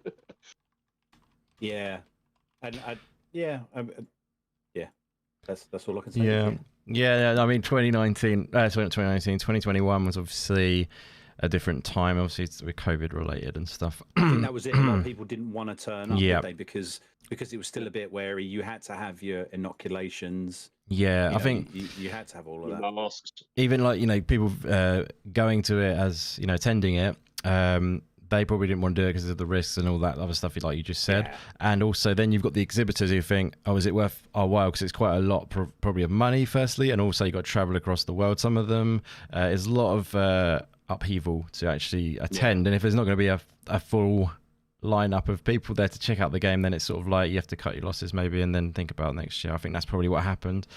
But so it's I think definitely a lot better than I didn't go, but I saw the images and it was pretty horrific. But what I mean? It was. I can say from experience it was. That's what I'm saying. It was 100% better this year. Awesome. Which made it so. And great. I mean, I mean, going away from EGX, I'm interested to see if WASD is back again next year. It is. Next year. I mean, this year. So what year are we now? Well, 2020. My God, I've lost the plot. Yeah, it's definitely back next year because I've actually spoken to them about it to try and find out the date so I can book it off, because they haven't even announced the date yet, but it's definitely back. They haven't. They said they're announcing it very soon. I said, can you tell me the date? give us a little heads up so I can book it off work. You know what I mean? And they said, fantastic. I think that was probably they'd stepped away from EGX. They're doing it separately, and it was beautiful. And like I said, my downside on that one was that they didn't really advertise it that much. Because I kind of stumbled on it and went, I'll get some tickets. And I told Sit Down Hayden that this is going on. Do you fancy coming down? And he was like, yeah, come down. And it was and Lewis came with us, and we were there, and it was open space, and they had their own little shops. So like Devolver had 2-3 little shops that were made into spaces. You had time to go around and talk to people. Exactly, it was really nice. Yeah, it's nice. It looks like a really cool event, like the Tobacco Dock where they used to do the res, wasn't it? So they kind of taken up the mantle. I think like I saw it and I didn't go to it because I thought, let's do the first one, because obviously it's you live in London area, so it's a bit less of a you can obviously just take a chance on it kind of thing. But for me, it was a bit more of a trek, but to take a risk, if you know what I mean. But yeah, it turned out well. So now, thanks for doing the test on that. And next year, I'm definitely all in on that. So as long as I can get the time off work, because they're leaving it too late to tell us the date. Really, if they're going that is the annoying part. Like I said, they don't really advertise it that much. Yeah, they're not pushing like the March-April period, though, isn't it? I'm assuming they're not going to try and. Yeah, I think they're going to do around the same time. Yeah, they did say it'll be. I said, could you at least tell me the month it will be on? And they were like, it'll be around the same time as it was before. So so April, end of April, I think it was. Yeah, so I don't know. I have a feeling I might miss out because of people booking before I have. If you see what I mean? And because I can't know what to book at the moment. But yeah, anyway, I hope I can wangle that anyway to try and get it. But yeah, because it looks really cool. I would love to go to it because it's really got a big focus on indies and looks like a great event. And I think, again, that's going to be built upon from last year probably as well, isn't it? It's like the first year to test, wasn't it? So yeah. But yeah. Also, the difference between the two, just I'm not like grabbing on an EGX because I love both, and I'm not too fussed about it, but the amount of stuff that they were giving away, merch and promotional items at WASD was in abundance. Like you know, there were and it was really nice quality stuff as well. So it wasn't just, you know, a little business card, like that, though, wasn't it? So it's like a kind of, if they're continuing that sort of standard, it was always, if you was after your merch or after your something that was going to be utilised. Like, I mean, I brought along, you saw my bag was full of badges and stuff like that, and I literally got every single one of them from Rezzed. From those sort of things. It was a much more personal experience, and by the sounds of it, they've taken that sort of kind of ethos and ran with it again. Yeah, because I mean, like even like Fireshine were giving out like a tote bag, and in there was like a bottle of water while you're walking around. There was like a T-shirt and badges, and there's just loads of stuff in it. And then I think even Fireshine was at EGX, but they'd been hidden in a corner in the middle of the markets. Which is really strange. Right. Yeah, they were there. They were there. They were hidden in the corner. I think it was because, like, I think who'd you'd seen in the market section? Oh God, was it Super Mega Team? I forget their name. I always forget. Mega Team or something. I think it was because both of them were kind of selling games as well. They got thrown in the market space, and I was like, you know, shoehorned between someone selling shoelaces and fudge and you know, stuffed Pokemon was a developer and a publisher, and I was like, that's so weird. Not really the sort of best way to put them, is it? Really, they're just kind of in at the moment. They did have one like little board as well in the Reds area, but it wasn't massive. Yeah. Sorry, just to correct myself, it was Super Rare Games. Sorry, this is one of the supers. Super Rare, yeah. Yeah, because they sell like limited edition games and stuff like that for these indie games and stuff. So they were in that sort of market area, but they were also, they had like 3 or 4 games on show as well that you could play. So yeah, but it was a bit tucked away. I think, I don't know, it's a tricky one. I think they maybe should have had 2 stands, one for the games in the normal area, and then had another bit for, you know, where they're selling stuff. I think that would have probably been better for them. But yeah, they were a bit tucked away. So I think I almost missed them because I knew they were there and I was going to look out for it, and I didn't really find them until just by luck, if you know what I mean. Yeah.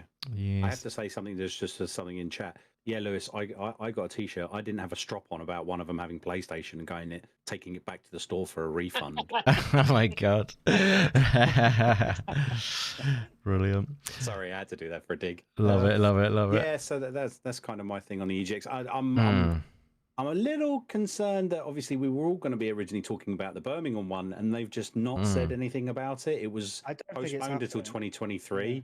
Yeah. And they're just not saying anything, and they've confirmed London again already. I don't think it's happening either. Whether or not they're going to, do you know what? I'm wondering again whether it's they're testing the waters with London. If they know London will go well, are they? What's happening? Are they giving it a couple of years of London just to get those numbers back up again, and then they'll fluctuate it between Birmingham and London? But the thing is that Birmingham was supposed to be in March, so if they were going to do it, they would have advertised it by now. Although, actually thinking about that, because they might still do it, because the reason they might have announced, obviously, the date for London already is just because it's just happened and they're running off the back of it. Although at the same time, you'd think they'd go, okay, great, that was over. Now we've got the date for Birmingham and London. You wouldn't probably just say London, would you? Or you might, because it was just both. You think you'd do both, wouldn't you? Yeah. So it is a bit concerning. I have a feeling it might not be happening. Yeah. But is the venue still? Oh, I was thinking about it. Is the venue having some works done to it? What, the NEC? Is that what they were holding? NEC, isn't it? Yeah. I thought it was. Yeah, isn't it? I could be wrong. I don't know. Someone can quick check. I thought, wasn't there some works happening around there? So maybe they're trying to work for the works to finish, maybe, and they're like, ooh. There's maybe work. Maybe that's true. I mean, or they just can't find another venue in Birmingham for it. Yeah, I suppose so. Because there's maybe not as many venues, but they're having works on there's many big ones, that's for sure. Yeah, they're doing works on the XL as well, aren't they? Did you see that? Yeah, they're doing works. Yeah. Which is pretty cool. So I thought it was like the biggest place already, but they thought they'd extend it even more. It's crazy. But yeah, no. I definitely had a great time though. It was really good and really great to meet great people like yourselves, and put my sort of feedback in on the forums. So if you've got the email, do that as well, guys, and just say you want more indie publishers. Because I know they do what you think, but that's what I've put anyway. Because I think that's a general thing. I think people want to see more of that kind of thing anyway, but I'd like to see more of the merch as well. I want to see Fangamer at this next one because I think they do amazing stuff, which I've bought from and paid excessive amount of postage for, because it's like, you know what I mean, because it's in America. And then if we're in like, if that was because the merch was a bit rubbish, I thought the official merch, I thought that was really lackluster. They didn't have like, like in 2019 they had like a store kind of thing with almost like it was you're going into like Next or whatever. It had like actual clothes bits that you hung up and stuff. This one, it was just like pegged on the back, wasn't it? There's like 5 different options or something. So yeah, it's a bit. It was pretty poor. Yeah, so and everyone likes their merch, don't they? Like you got to love a bit of merch. But yeah, it was a bit poor this year. I think last year I was like there was a couple. Although I ordered too late and it was supposed to turn up at the EGX for me to pick up, and I turned up on the last day to go and pick it up last year, and they said no, it's not here. And I was like, okay. That's and annoying. they gave me a refund after I sent them an email, and they gave me a refund about a week later, so I didn't get the merch. And I think it was supposed to be a nice like we're sorry. But they sent me a little pin, a little enamel pin, but they sent me the game over one. So I thought that was actually more of a kick in the nuts than we're sorry. Oh dear, I love it. Yeah, you didn't get your stuff. Game over. That's good. Yeah. So, anyone else want to add anything about EGX and the whole experience, or any other games that you sort of? I would say Ninja or Die. Did anyone get to play that? I saw that. I didn't check it out. Did you play it? Was that in the transfer? Yeah, it looks really good. It's a 2D kind of platformer roguelike, and it's nice. It's a fantastic little game. It's like basically a two button game where you jump and attack. Okay, and cool. It's a brilliant. It had a brilliant visual on it, and I was just like, you know what? Jumped on that, had a great time. Yeah, that's another one if you're gonna keep your eye out for. Nice. Yeah, I definitely know the one you mean on that. Yeah, that was that Tentacle Zone. I think that was in, wasn't it? Or yeah, I think it was. It was around that area. Yeah, around that area, wasn't it? Yeah. Awesome. No, good stuff. Any others at all? What was that game we played, Indy? That 2-player samurai in. Oh yeah. That was a weird and wonderful game. That was funny, wasn't it? Actually, that was good. Trying to remember the actual name of it though. My gosh, this is the thing. You get a bit fried, don't you? Actually, I took away a little card. It's probably in this drawer somewhere. Oh well, it was. He's really got a nice list of all these games set out on his third screen. It's called it's called Soulbound. That was it. Yeah. That was lucky. Yeah, I saw it, but I didn't get a chance to play it. Was it good? Yeah, it's cool. We thought we had to work together, didn't we? But it was actually against each other. Yeah, exactly. Yeah, because it's kind of like a race between the two characters, and you sort of can warp into different beings and stuff, and which have different abilities along this race. Sort of like, is it a race though? Yeah, it's a race, isn't it? The first one to the finish. Get to the end. Yeah. So one person jumped into the baddies, then you had to try and kill I was against Indy. I had to try and kill Indy. Then I had to run whilst Indy was trying to kill me. So, but the guys said it was like, you're meant to work together. And we're like, well, we're not meant to work together. So. Yeah, so you're like, I think it was a bit strange because you're meant to work together, but then at the same time... Look, you're working together. We're like fighting. Yeah, that is good though. I did like it. It's been built in 2 months, hadn't it? Like, just crazy. Yeah. A lot of these ones in that zone had been like university sort of, funded. That was the thing, wasn't it? Or whatever. Yeah. Which was cool. And then they're trying to go from there to see if they can continue making the game out of their sort of education, which is really cool. And so it's award based because it's UK funded, so that's they have a winner at the end. That's right. Yeah, that's right. We had a chat because Lewis, like the Nutcracker, which was the horror one. Yeah. And we've been talking to the devs there that actually developed them. They're just out of uni kind of thing, quite a young lot. And the developer of it has actually done a nice write-up, really nice write-up about his experience with the transfuser. Awesome. A little disgruntled. Really? Yeah. But, what was it? From that, well, because I think there's this thing that if you look at the years of transfusers winners, yeah, it tends to be the same 3 universities. Oh, okay. So there's a bit of a contentious issue over it, and so. But it is a good starting place to get it. But they don't have a publisher, they don't have any of that, and this is new into the games industry that have got an idea and have had a small amount of funding to do it to get into the competition, and they do. It's all over the place. So I know that those guys will be moving off to the final, or had to move over to Edinburgh for the final in Edinburgh. So they shift around the country doing this. Right. Awesome. It's a nightmare for them when you realise. I think I remember hearing about their schedule, and it was like, as you rightly said, they're just jumping from one spot to another spot to another spot, and it's like, Jesus Christ, do you stop? It's like, no, we've got about 3 or 4 months of just moving around. It's like, So to get the fun, get an award at the end, and get the award and win it. So Lewis says I want a prize. With the 3 universities, there is a little bit of a bias there. I think there is. Yeah, I think they have been mentioning that maybe they do need a bit more. The actual, what was it called? The judges need to be a little bit more versatile. More independent. Yeah. Yeah. I know what you mean. But hopefully the thing is with that is one person's going to win, but potentially a lot of them will, get seen or something like that at an event like that. It's not just maybe the winner of the competition. That's the point, isn't it? Yeah, that's the point, is actually getting seen and hopefully. Exactly. The only other bone I have to pick about EGX was this year they made they made like the after show party, which used to be like an exclusive thing. So if you were a super ticket owner, or you were a creative content creator, right, you would get, you would have the after show, which was on a Thursday and a Friday. The not being snobbish or anything, but the general public would be asked to leave at 5:30, 6 o'clock when the show's over. And those that had a super ticket or were a content creator or the publishers and devs got to stay behind from 6 until 10, and they would move you down to the end where you had a couple of bars and some places to sit down, and you just have a drink and a chill. And it used to be that's what it was. It was just the super ticket owners, because you paid so much for the 4 days, and it was like a perk.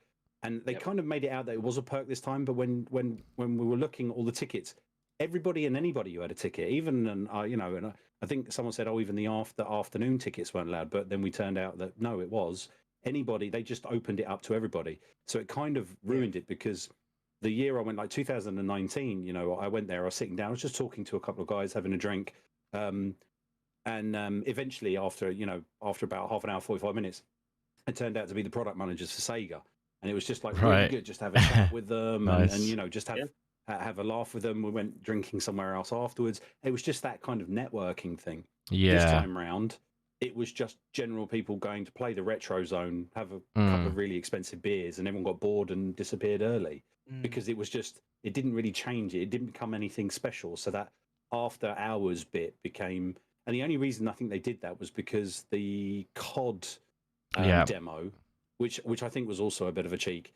It was there. They didn't start it until they said they weren't going to start it on the day on Thursday. They said, we're not starting the COD demo now until 6 o'clock. Yeah. It's like, what? And then they didn't even start it. They didn't even get up and running till maybe 7:30, 8. And the reason that they actually did that was because because it was the beta. It was the same time as it was released for everybody around the world, 6 o'clock, to play on consoles and PC. So you could have stayed at home, paid, and I think this was even more of a cheap. You could pay really, 11 quid. A lot of people I heard was really off with that. Really, 11 quid, and you could have got that beta to play for the 4 days, or you could have gone to the XL on Thursday, taken a day off, and then at 6 o'clock be told, and go and wait for it all day, or find out that actually go and have a look at everything else for the day, which is probably a good thing for EGX and people like us. But for those that were there specifically COD, now got to wait until 7:20 to have a go at it. And then after that, it was the following day. It was open, and then they shut it about 5 o'clock. Yeah, and then Sunday when we were there was a really small queue for it, because the beta became free on consoles and PCs on the Sunday anyway. So people paid £11 or £5, or you didn't have to pay anything. You still got 48 hours on that demo. But yeah, it just kind of took the shine off of that after show bit for me. because that's where most of the publishers and developers, they've been sitting at their booths all day. Yeah. And they just get to relax and open up, and they just have actual nice, proper conversation with you, and they're not expecting you to be a fanboy, or they're not expecting you to be just a general public asking about the game. Ask about their career and what they do and stuff like that. It was really nice originally. So that was my disappointment from it. I mean, I find that you can have pretty good conversations with them anyway, though, when they're on the booth. But I know they're a bit more under pressure at that point, but I know you're saying as well, after a few beers or whatever in the evening. But yeah, no, I can understand your frustrations, but you can, generally I find I get some good conversations with them on the booth. But yeah, I know what you're saying in general. I don't really have a perspective of when it was like that, because I didn't really check out the after hours previously. This year, I actually quite enjoyed the Saturday, and then I had to nip off, didn't I? But I was getting a good feel for it. Maybe it was because it was short and sweet, but but yeah, I quite like the fact you just get to check out the arcades in the evening. But maybe they could have done with a bit more, like I don't know, some sort of band or something going on. I don't know, more stuff just to entertain. But yeah, hopefully, I guess it gets improved for next time. But well, that you got to play the Sega Rally, didn't you, on the arcade? Yeah. I'm smarting about that because I didn't play it on that day. In the after show party, someone got drunk and broke it. Oh, is that what happened to it? So they removed it from the show. Amazing. That must have been Dazzy, what? Daz was there secretly. He broke it, he got drunk and broke it. Yeah, no, that's a bit of a bummer. Yeah, it's quite nice actually. It felt really good to play. But yeah, the forces. I was going to say the force feedback on it's really nice. Driving's lovely. I was salivating as I was going around the corners. Yeah, no, it's cool playing some of those arcades. Though I think I even gave them more next time, and they got the retro consoles. But yeah, like it's with the indie games, there's so many there. Just be good to see more publishers for me and. Yeah, just bring it up another level. But yeah, any other games for anyone else at all you want to mention? Sit down to Game Buddy. Is there anything else you wanted to shout out? No, not really. I can't really think of anything else I'd played. It was no problem. Ago, yeah, it's the problem. It's like a month or so, isn't it now? But yeah, which is quite crazy already. But yeah, no, for me, definitely similar ones to yourselves. Trinity Fusion was definitely one of my favorites of the discovering, because it was a new game. I've got the video on the channel if you did want to check that out, guys, where I talked to the developer on the show floor, who was a really cool guy, by the way. So much passion, and the game is looking super cool. But yeah, definitely feel free to check that out, which is actually, I'll just flash that up on the screen now, so I got a bit on that. Also, yeah, like you mentioned, Planet of Lana, that was amazing to get hands on with that game. It feels beautiful. I mean, that is quite a busy area, and those headphones that they had in there were really good, sort of noise cancelling ones for one thing. But it just felt like when you went into that game, you were sort of in another world, and you were sort of like you're in a world of Planet of Lana. Do you know what I mean? It's like it transported you to that relaxing world, despite it being a really busy kind of sort of show floor and area and everything. But yeah, Planet of Lana, I think, is going to be a really lovely game. It's obviously got that inside. The game inside kind of vibe like that, but it's, as we've said before, it's got a colourful vibe to it instead. But I quite like the sort of mechanics where you have to use, the cat to sort of do little things, and then you have to get them to stay in a certain place, and then you have to sort of solve those puzzles in that regard. It gives it something different, I think. But yeah, it's looking beautiful, playing really nicely. It plays just as good as I'd hoped it would, and worldless as well. Like Sit Down said, I loved watching you play that, and I loved playing it myself. It was, like I said, it's a cool game, isn't it? I'm really looking forward to that one. I love the platforming in that game as well. It's got really tight platforming, and you can sort of like speed dash across like sideways, upways, all sorts of ways, basically. It's really tight, and it feels like you're always under control when you do. And yeah, I just really like that game, and it's really elegant and sort of minimalistic, but just beautiful at the same time. So yeah, definitely really looking forward to checking that one out. But yeah, I think that is a good wrap up of EGX. maybe we'll do just for fun. I know people don't like scoring stuff, but what would you give EGX as a score, guys, as a final sort of verdict on it? I mean, I'll do mine last if you like. Let's go Masky Baby. Just give us a final verdict on your conclusion of EGX, buddy, on like a score and stuff. I'm going to give it a solid 7 out of 10. Yep. I think Cool. there's room for improvement and there's a lot more. So yeah, 7 out of 10 for me. Good stuff, buddy. Sounds good. Removable Sanity, buddy. What would you give it? Ooh, that's a tough one. I think I'm going to go with a solid indie out of indie game. You know, that is a beautiful cop out. That slight indiness to kind of push it to the full-on indie game. Fence out of sit on. It's all good. If you don't want to give it a number, it's all good, buddy. I like it. I like where you're coming from. And yeah, Mr. Sit Down to Game, you're going to sit on the fence as well. As you sit. I would definitely sit down and give it a probably 7.5. Nice. Yeah, good stuff. I mean, I would be probably a little bit emotional about it and give it an 8, maybe more than sort of I should, maybe in some ways. I probably would say I did. I mean, I had a really good time. I mean, like, I find it hard to slag it off, but I definitely would like to see a lot of improvement because as an experience, it's strange, but it's almost like a 10 out of 10 experience because it's just, do you know what I mean? It's weird. It's hard to sort of score it because like it sort of takes away from the fact. Much better when you're with your friends, isn't it? Everything. Yeah, definitely. It was just so nice. I think that was the biggest thing, the smile of seeing your people sometimes you've only spoken to over the podcasts. Just to see them in person, have a laugh, spend some time with them. I think that's always going to just treble the experience. You're seeing your friends for you haven't seen for a couple of years, or even haven't seen before. It's going to make it 10 times better. Yeah, I agree. I mean, so you go, my friend.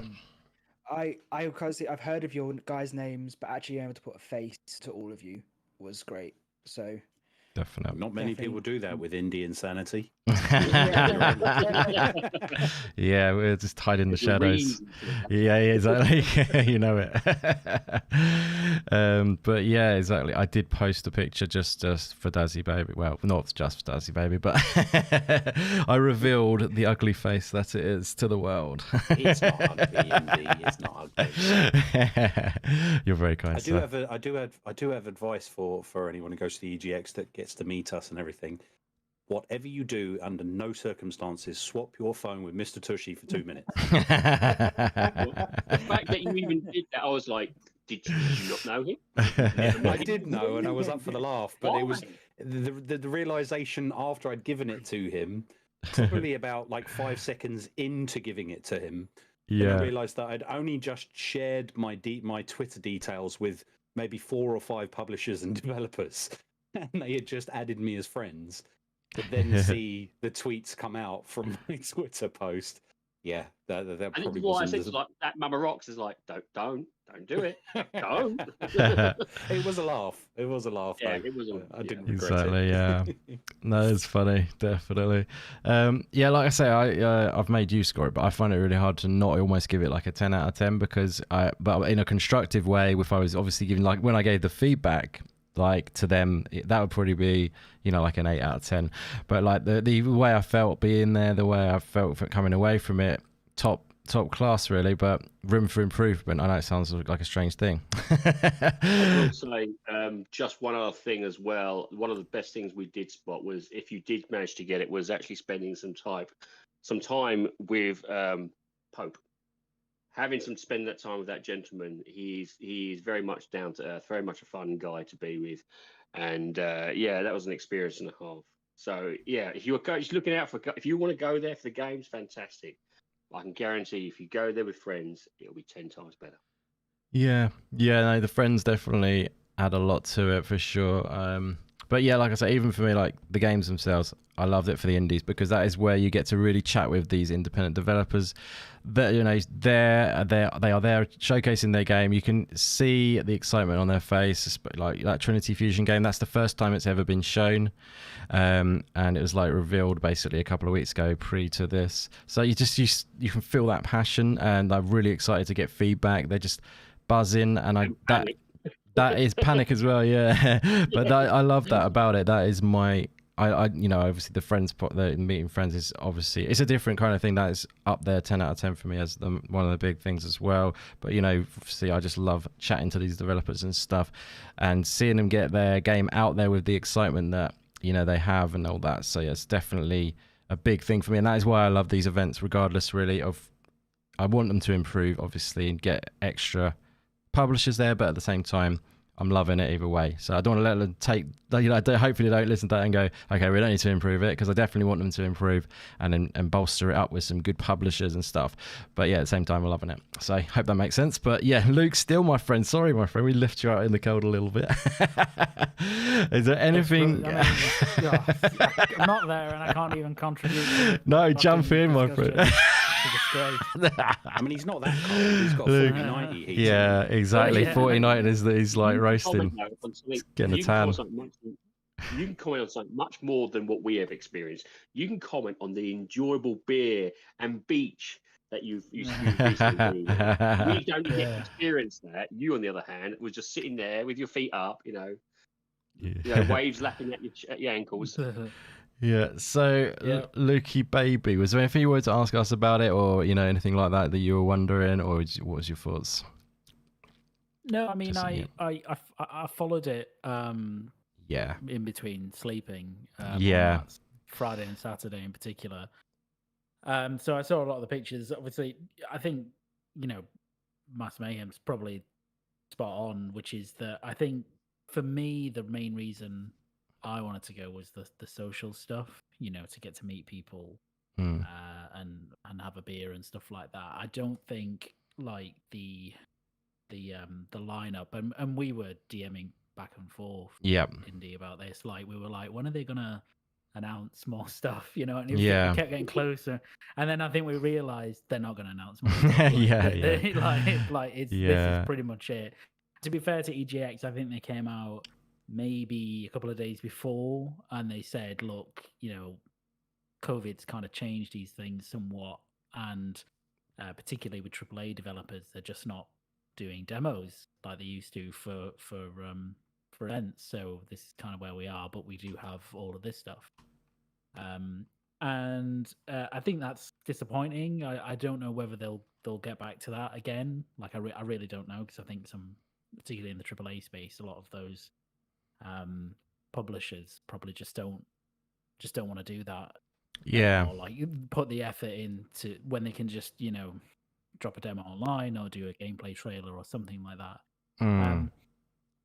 But I think the indie space did, apart from some exceptions that weren't there, that stepped up pretty heavily. Which I thought was pretty cool.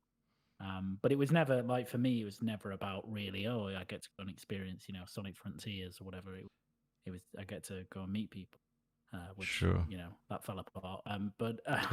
So like I went to EGX back in 2011. Actually, that was the last time I went. Right. And that was, that was, comparing it now to what it was then, it's pretty mental. That was like full, almost E3 level experience that you got there. I remember playing, a pre-build of Arkham City, for example, and it was just packed. Everywhere was just packed. And AAA turned up in big amounts. But equally, I think back then, I remember specifically, there were barely any indies there. So you don't really want to go back to that time, where you've just got like the big boys running the show floor. You kind of want the balance. But yeah, from everything that I saw, it looked like people really enjoyed it. Maybe the content wasn't quite, the top level it could be, but I think it was really cool that people got to meet each other, and I got to see what people look like, which is always fascinating. Sorry to disappoint. The thing is, nobody ever looks like what you think they look like just from voice. It's true. You like hear their voice and you have an image, and then you're like, oh, that's not what they look like. Not in a bad way. It's just like weird. It is weird. So it's just strange. But it looked cool, and I guess it looked like Planet of Lana was most people's kind of want to top games there. Yeah. Not really too surprising. No. It looks incredible anyway. But exactly. Yeah. We've been looking forward to it for a while, haven't we? So lots of coverage on that bad boy. Yeah. So, but yeah, it was cool to play it though. It definitely is, and really nice demo. I think you'll be really happy with what it was basically to play. Yeah. But I think it's pretty much what you expect it to be, if you know what I mean, at the level that you expect it to be. It's a classy presentation, classy game, and I think you'll be very pleased, basically. Good. Good stuff. It's all being made for you, by the way. There's no other game person that they're looking toward. They just want you to play it. Oh, just me. Yeah. Well, it does look like a game that was made for Yeah, well, in a sense, yeah, exactly. Inside, obviously. Yeah, absolutely. Yeah, Inside, Limbo. Even though when someone asked Stubbs about it, he didn't know anything about it for a second, and then all of a sudden you mentioned Inside. He's like, oh. I won't call him out anymore, but he's called me out today, so I've got to call him out. You know what I mean? Exactly. But yeah, no, it's looking cool, and Thunderful were awesome. You know, did a little tour for myself, which was just a little play around all the different demos. So thank you to them for giving me that little once over on that. That was pretty nice of them. Got a little slot booked in. Felt like VIP and all that. That's very kind. But yeah, no, that was nice. Built some relationships with them as well. They're pretty cool, Thunderful. Actually, really good people who work for them. So they've got some great games on the way in general. This one definitely being one of them. But you know, such a lineup in general. But yeah, it was cool, and looking forward to next year. We're going to keep you in isolation for 3 months before EGX. Yeah, that was my plan. I'll just go into hibernation and just pop out when the plane's ready to go. Exactly. We'll get you in like a cube and delivered across just brilliant. Drop you in there, sort of like in like some sort of like glass cube. I don't know, whatever it takes to get you there is what we need. But yeah, it's gonna be cool, it's gonna be good. Good stuff, guys. So yeah, we should move on to the next topic then, because that was really cool talking about EGX and everything, and yeah, looking forward to it next year. Anyone else in the chat, let us know what your thoughts are on EGX. Are you going to be going next year? That's one thing I'd love to know. Let us know if you're going to be joining the crew next year to hang out at EGX. Hopefully as many of you guys are as possible. Obviously it's our UK gaming convention, and I've spoken to Dazzy Baby about it. I'm trying to get a definite yes off of him. I know I've promised him to tuck him in at night, so that's definitely enticing, surely. We're definitely getting Dazzy down. we are definitely. So yeah, it'd be awesome to see Jamie though down as well. Jamie Richardson almost tried to get it, almost got him in, I think, but he was I think he couldn't quite do it at the end. But yeah, loads of great people in this community. Dragon Wolf tried to get him to go, couldn't quite in the end. But yeah, I think there's a lot of people hopefully will go next year, and I would love to see, really love to see Scott. Obviously from Green Pass, your good buddy Luke. I would love to see Scott there. I want to meet him badly. Unfortunately, the Puxy was there, wasn't he? And I didn't get to meet him because I didn't know he was actually there until it was too late, kind of thing. So yeah, neither did I until I got a message on the morning being like, "Are you at EGX?" I'm like, well, "No, I'm dead." I'm dead. But yeah, it was unexpected. Flap was there as well. So right. Oh, that's a shame. But but that one day then. Yeah, so they were just a bit in and out kind of thing, yeah. But yeah, next time, hopefully many more go and we can meet up with many more people, because that's definitely always a big highlight. And Stubbsy Baby, you've got to get you down there. I know I ask you all the time for these things and you're like, yes, and then no last minute. So, sorry, I'm calling you out again, aren't I? I can't help myself. But Stubbsy, it'd be awesome to see you there as well. But yeah, let's move on to our other topic then, guys. So, obviously, Steam Next Fest has recently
Oh, Stubbsy baby's got us. Right, okay. So right, I've got this. You've got to plug your headphones in, mate. Yeah, I wish it was that, to be honest. Hopefully of an audio. Sorry about that, guys. You should hopefully be able to hear me now. I guess that massive intro to the topic again. Stubbsy baby, thank you very much for letting us know. Could you let me know now if you can hear us and we're all good? Because I'm an absolute fool for some reason. It's just a fact. There's no way, two ways about it. Can you hear me? Can you hear me now, though? Are you all good? Yeah, it sounds good. Thank you very much. Oh my God, it wouldn't be an Indie Games podcast if there wasn't a mess up of some sort, I guess. But yeah, anyway, Next Fest is the topic which I will repeat for you guys. Basically, Steam Next Fest is a demo event that takes place on Steam. Features a ton of upcoming games, and yeah, mainly a focus on indie games as well. They feature hundreds of demos. You can download them. It's usually about 10 days, 7 to 10 days or something like that. There's an absolute load featured. I did a video of Season with one of the games featured in there, and also did a stream as well with a few others. But yeah, I thought we'd dive into a chat about the Steam Next Fest, as there were some cool games featured this time for sure, and I always love checking out the Next Fest as well, because it's all the upcoming games, you know, that I'm often looking forward to. But I will keep it a bit shorter on this one, and we'll dive into some takes on this. Luke, bro, I know you probably didn't get to check out that many of this time, but yeah, what's your thoughts on Steam Next Fest in general, and you know, what did you check out, bro? Yeah, so I mean, in general, I absolutely love Next Fest, so I was a bit gutted it kind of crossed over holiday time. That's not to say I couldn't have gone on it, but obviously I'm just from Steam Deck, so it's a bit more difficult. So that was annoying. But in terms of what I got to check out, so the only thing I got to play, as I say, was Seasons, which I mean, as you know, something from the moment that was announced. I think it was a PlayStation show that was announced. I think was it Game Awards? I think it was Game. Was it Game Awards? I think it might have been Game event for the first reveal. I think it might have been Game Awards. I don't know. And then a PlayStation event. Yeah. But I think that just looked amazing, and having played it, I think it's kind of a special game, from the limited amount that I've played, because it's a very different type of experience to most other games, actually. I mean, it's trying to do different things. It's kind of like a relaxing game, but also like an interesting one to play. It's got an interesting story, and the setup for that story is pretty cool as well. So and if you go and watch the gameplay trailers that they've released, it looks quite expansive, and there's lots of different areas and stuff. All my video, of course. All your video, of course. Damn it. Sorry, I thought you were going to say that then. Broke my heart. Yeah. Yes, no, right. I'm joking. So that's a cool game. I saw that there were some others that I was interested in that I didn't get a chance to play, but I remember what they were. So there was Undecember. That was one of them, which I don't know if anybody's seen, but that's like an action RPG. It's a bit like a Diablo style game, essentially. Oh, nice. But it looks pretty high budget for an indie game. But that looked really cool, and they had a demo there as well. I think it might even be free to play. Oh, really? But so I think they were trying to kind of circle people into it. But I'd seen it before, but I didn't realize that they had some playable content. So I may go and try and play that now. Yeah, so like I say, some things are on there. If it's free to play, obviously you get it. But yeah, some demos do stay on there after, which is cool. Yes, which is awesome. Yeah. So there was that, and then the other one I really wanted to play, which I think you can still download, so I probably will, was Dredge. Oh yeah, nice. So I don't know if I got that one as well. I'd seen, awesome. Yeah, I'd seen that before, and I just think that was really cool. Again, it looks good. I think that was one of the most downloaded demos actually, because they had stats on that. Yeah, which is cool. Yeah, it does look amazing. It does look amazing, I must admit. Yeah. So it's still playable as well. So nice. Yeah. So I think that's Team 17 actually that are publishing it. So yeah, Black Salt Games, isn't it? Black Salt Games and The Team developer, 17. Yeah. So I really want to go and check that out because I think that looks super cool. And for everybody who doesn't know, it's like a single player fishing game, I guess, but not really like a fishing game. It's sort of a fishing RPG, isn't it? Fishing RPG, yeah. It does, yeah. Even the page says you might not like what you find in the dark. So it's kind of a spooky thing as well. It's not just it's got a horror twinge to it, or like this kind of psychological horror twinge to it, which is really cool. It's a bit more like an exploration game rather than a fishing game. I would say it's kind of reminds me of like things like Subnautica or the Outer Wilds, where you're kind of you've got stuff to do, but actually the main aim of the game is to unravel, a mystery and to go and explore and that sort of stuff. So, which is, I mean, I've said it countless times, but that's definitely well up my alley. So yeah, I really want to go and check that out. And those are the ones that stuck out to me. But I'd be interested to see what everybody else has kind of found from it, because there's so much in these Next Fest that you tend to miss a lot, even if you're really looking into it. So true. Yeah, definitely. That was great, buddy. Well, I appreciate that. That was great takes considering you hadn't checked it out, and I really liked what you had to say on that. Yeah, Dredge looks awesome.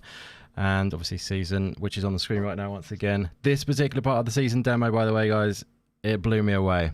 You might be able to, if you watch the video, you'll hear I'm probably a bit giddy. So yeah, this bit is just truly special. I just love what they do in this bit. I won't ruin it. Check it out. Anyway, so let's go over to Master Mayhem because he was talking about Dredge. Any other games that you enjoyed checking out in the Steam Next Fest Pro? Yeah, there was a few. So yeah, Season, I didn't get enough time on it.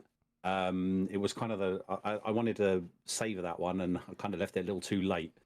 And then it was like, oh my god, I've run out of time. Did that one disappear? Did it or? It did disappear. Yeah, right. You can't play Season now. Cool. That's good. Good for my video though. That's good. Yeah. So Dredge.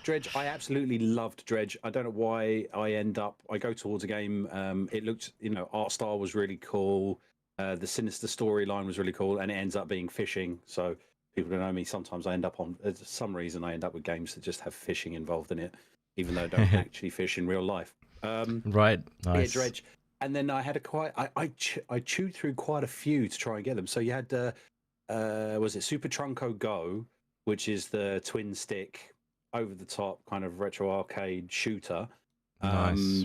And that was really nice. I'm not a twin stick fan when it comes to that type of thing. It takes me a while to get the coordination.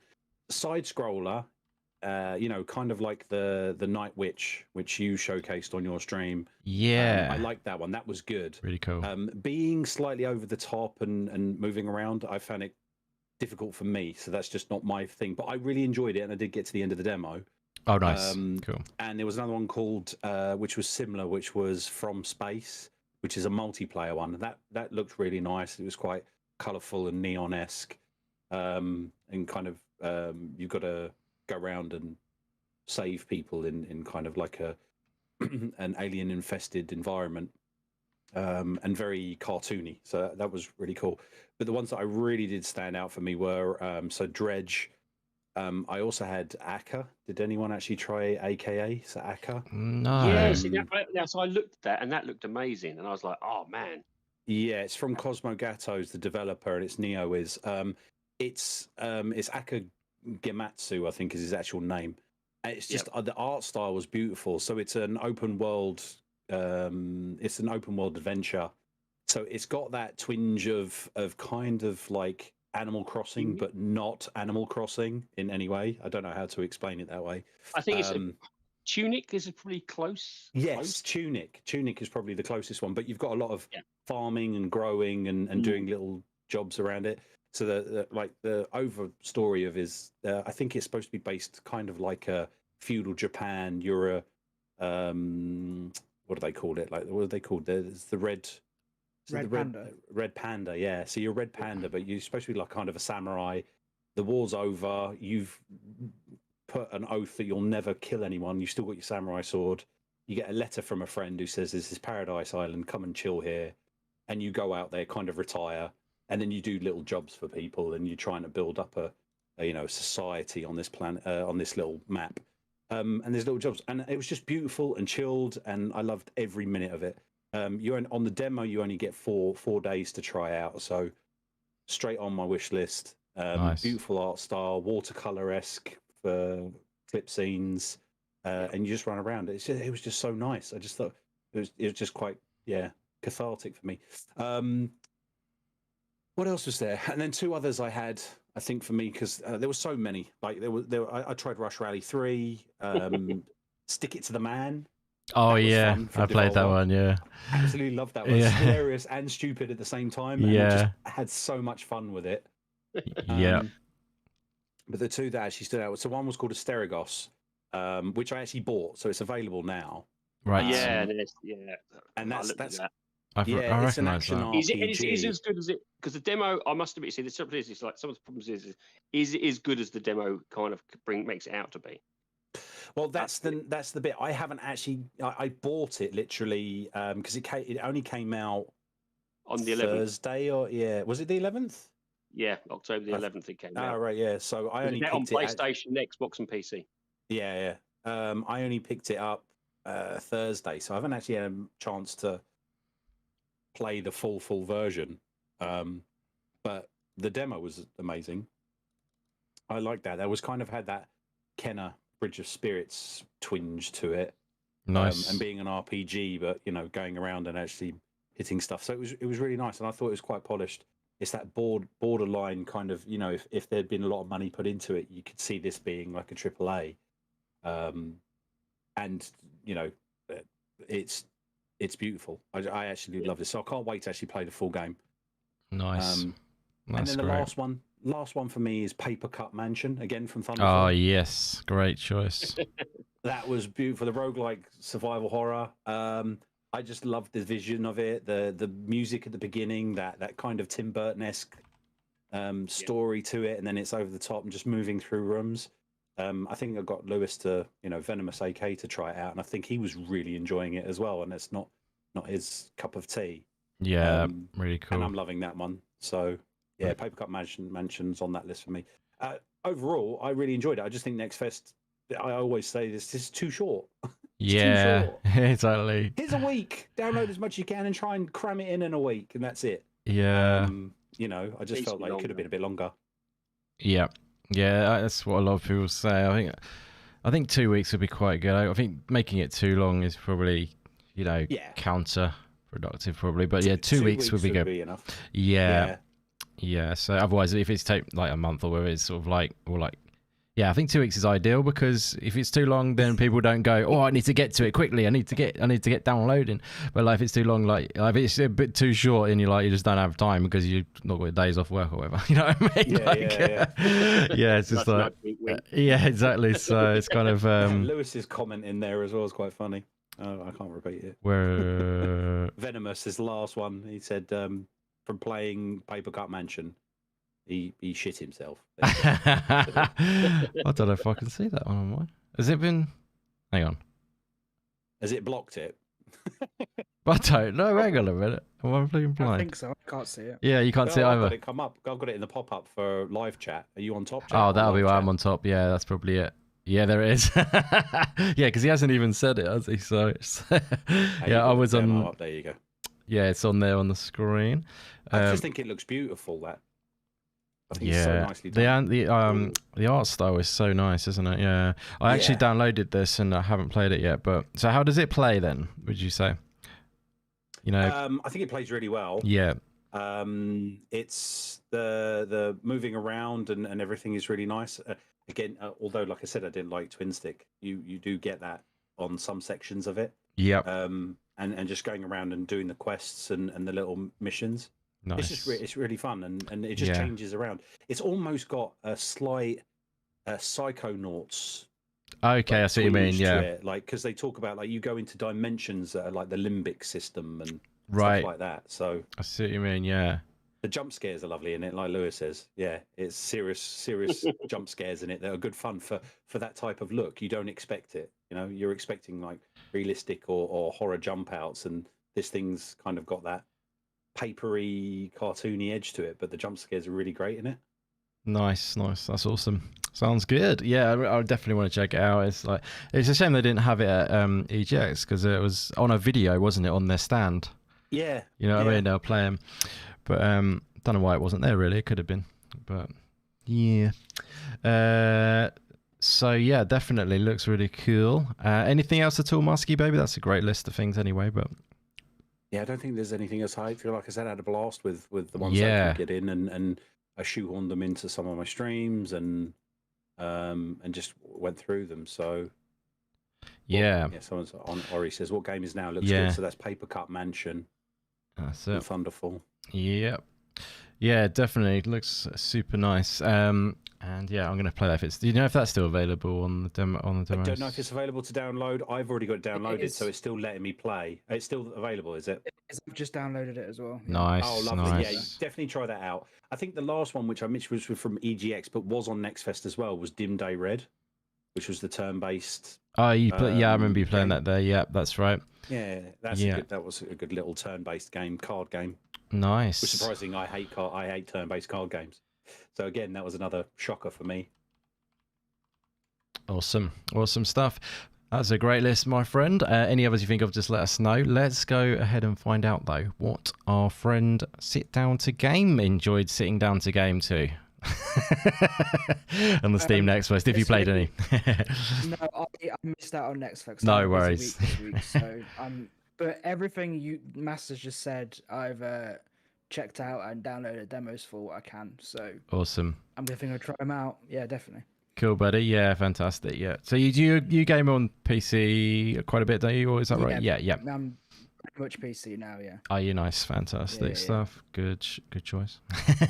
Sorry.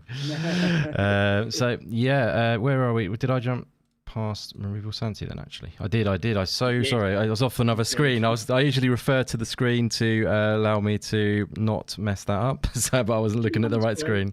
So, Mr. Removal Sanity, did you check out any Steam games? Because I know you're more of a console guy, but did you jump onto any demos at all by any means? Well, as I said, as the only one out of the group who doesn't own a PC, you probably would think, why is he even bothering with the Steam? And generally, because a lot of the games here, I generally will support regardless whether they're on whatever platform.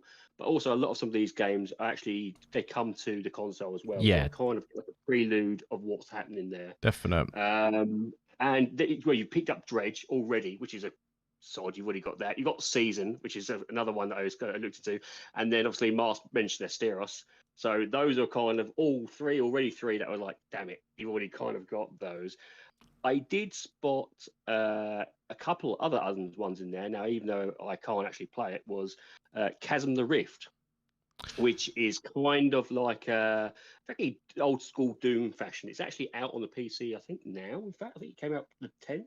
Okay, cool. And that looks really, if you're into your Doom sort of early, almost like retro style, that looks really, really good. It's a bit like Proteus or something. Is it like that? Have you seen that game? Yeah, well, this one really kind of brings back. If I'd say it looks more early Quake. Okay, yeah, cool. Sort of like the very first one, sort of really kind of start. And I looked at that, I was like, wow, that looks really, really good. So if you're into that, another one that really caught my eye, and it's called the Entropy Center. Oh yes, good shout. Yep, another one. Yeah, and that's coming to obviously to the consoles as well. That looks really. It's kind of like a mix between a gravity gun from like Half-Life 2. So it's not, it's the way it is. So that kind of looks definite. Really kind of intriguing. It's going to get my brain working together and how that kind of you can move this box around using the gravity gun. Yeah. It's kind of like a Portal-like style game. Exactly. It's not Portal, it's just all about gravity. Yep, that's it. Yep. No, it looks really good and really nicely done, doesn't it, that one? Yeah, it was quite surprising. Another one for me was the Night Witch. And I just looked at that and I was like, damn, that just looks spot on. It is Definitely. It is a kind of Metroidvania bullet hell hybrid. Yeah, that's right. I'll put that on now. And that's just like it looks great. That's a style. I was like, wow, this looks, again, it's one of the reasons why I watch this, the next fest is simply because some of these games are going to be like moving on to other consoles, and you can also get a feel of what's coming through. But I do agree, it does feel a little bit. 2 weeks would be better. We're all busy people. we need more time to play games, and 2 weeks would probably be a better option. Even some of these demos are moving over to coming to the other consoles. We still need more time.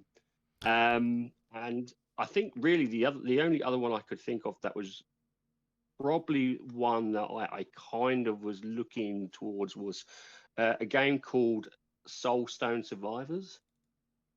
Did you want to kind of catch that one? No, I haven't seen that one.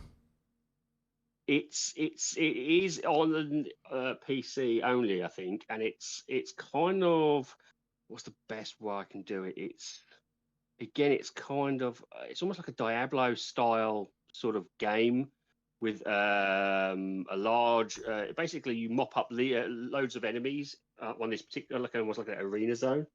But it's got a really lovely art style to it, and it's just, something just clicked me when I was looking at it and watching it. And I was like, do you know what? If I had a PC, that would be it. I'm hoping it will be ported over. It does well enough. Hopefully if it wishlist, these things will come towards the console. Yeah, exactly. But overall, there, as you said, there is hundreds of games to kind of filter through.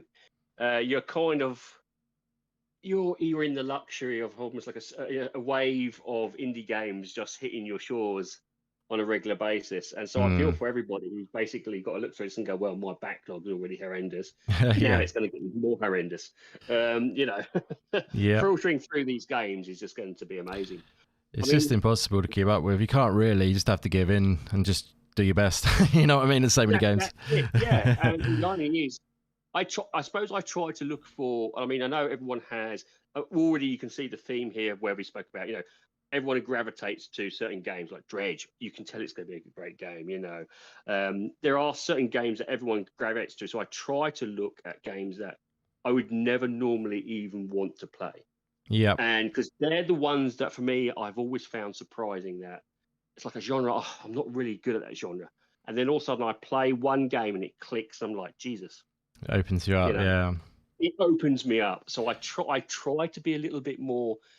I look at games now as Mark said. He said he wasn't a card-based game player, and yet he's already found one that piques his interest. It's one of these. I think there's loads out there. You can just you know what? Let's try something different.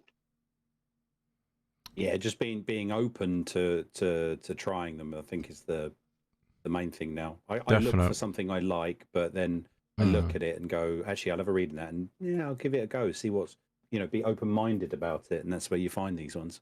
And that's what's the benefit of these demos. You go in and go, well, I'll try it. I'm not losing anything. And before you go, actually, I really quite enjoy this. Definitely, now I'm interested in it. Absolutely, yeah. No, it's so true. But it works quite well when games are. For so many games cross genres now, if you know what I mean. So you'll have a Metroidvania bullet hell like this one, and it's crossing two things with deck building features in there. It's not major like a proper deck builder game, but it might bring people to go from, okay, I'm a Metroidvania kind of guy, I'll check this out, and then you like the deck building elements, and then you'll check out a deck building game in the future. Or the same with Cult of the Lamb. That's got farming in it, sort of, and that side of things. It's not your standard just action, but you might actually find that you enjoy the farming in it, and then you're checking out farming games. So games tend to mix it up quite a bit now, especially in the indie scene, and open you up to different experiences through that sense as well. So yeah, but the beauty as well of the next fest is that no penalty for checking out games, and just try as many as you like, and like you said, you might find something new. But yeah, this one's the Night Witch that's on at the moment, guys. I really love the demo. This is my little play I did on the Next Fest stream I done.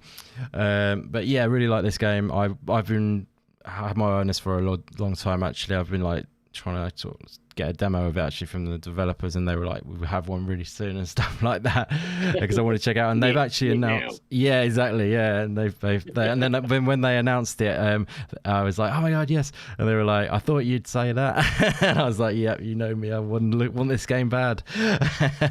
So yeah, it looks great, isn't it? Yeah, you can see it. It's like, oh wow, it's I don't know, it's got a pop to it. You can, and that's why you need to follow people like yourself who see these games, because normally you wouldn't probably hear about it, and it's only like these little games. You think, you look at them and go, wow. Clearly, I haven't heard about it. I mean, it's one of the things I hadn't heard about it, until I saw it myself, and it's like, oh, fantastic. And it's just one of those things. There's so many games out there that are brilliant these days. Definitely, yeah. This one's actually coming out real soon as well. So it's when is that coming out? November, I think. Well, that's the exact date. I'll double check it.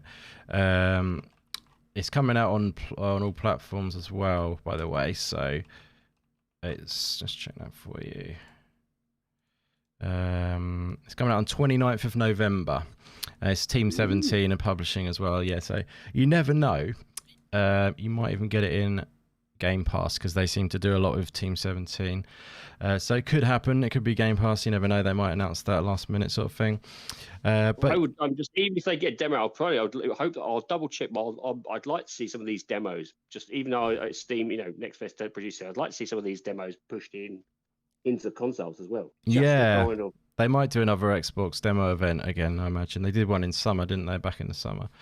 I think if they tied it in, with the Next Fest sort of event, not only would people more watch Next Fest as well. You're getting maybe some of the console players coming over and watching Next Fest.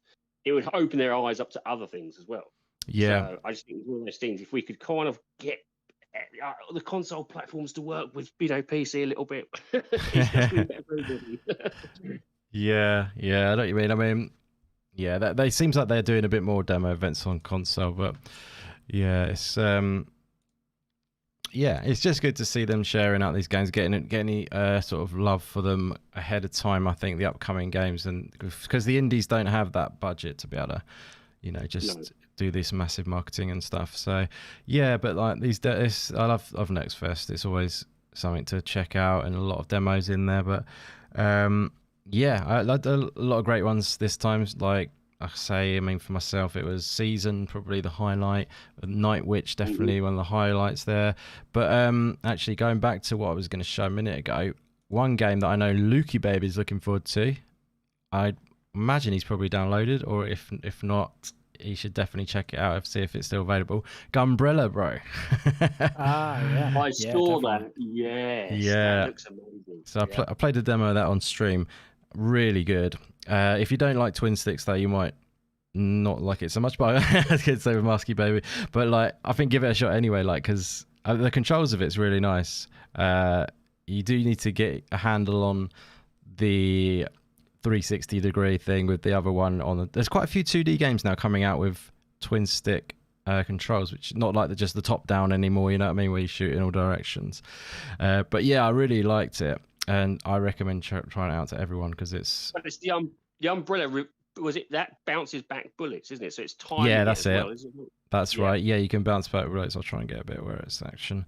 But yeah, it just plays really well. Obviously, this is Devolver published, so that usually means good things.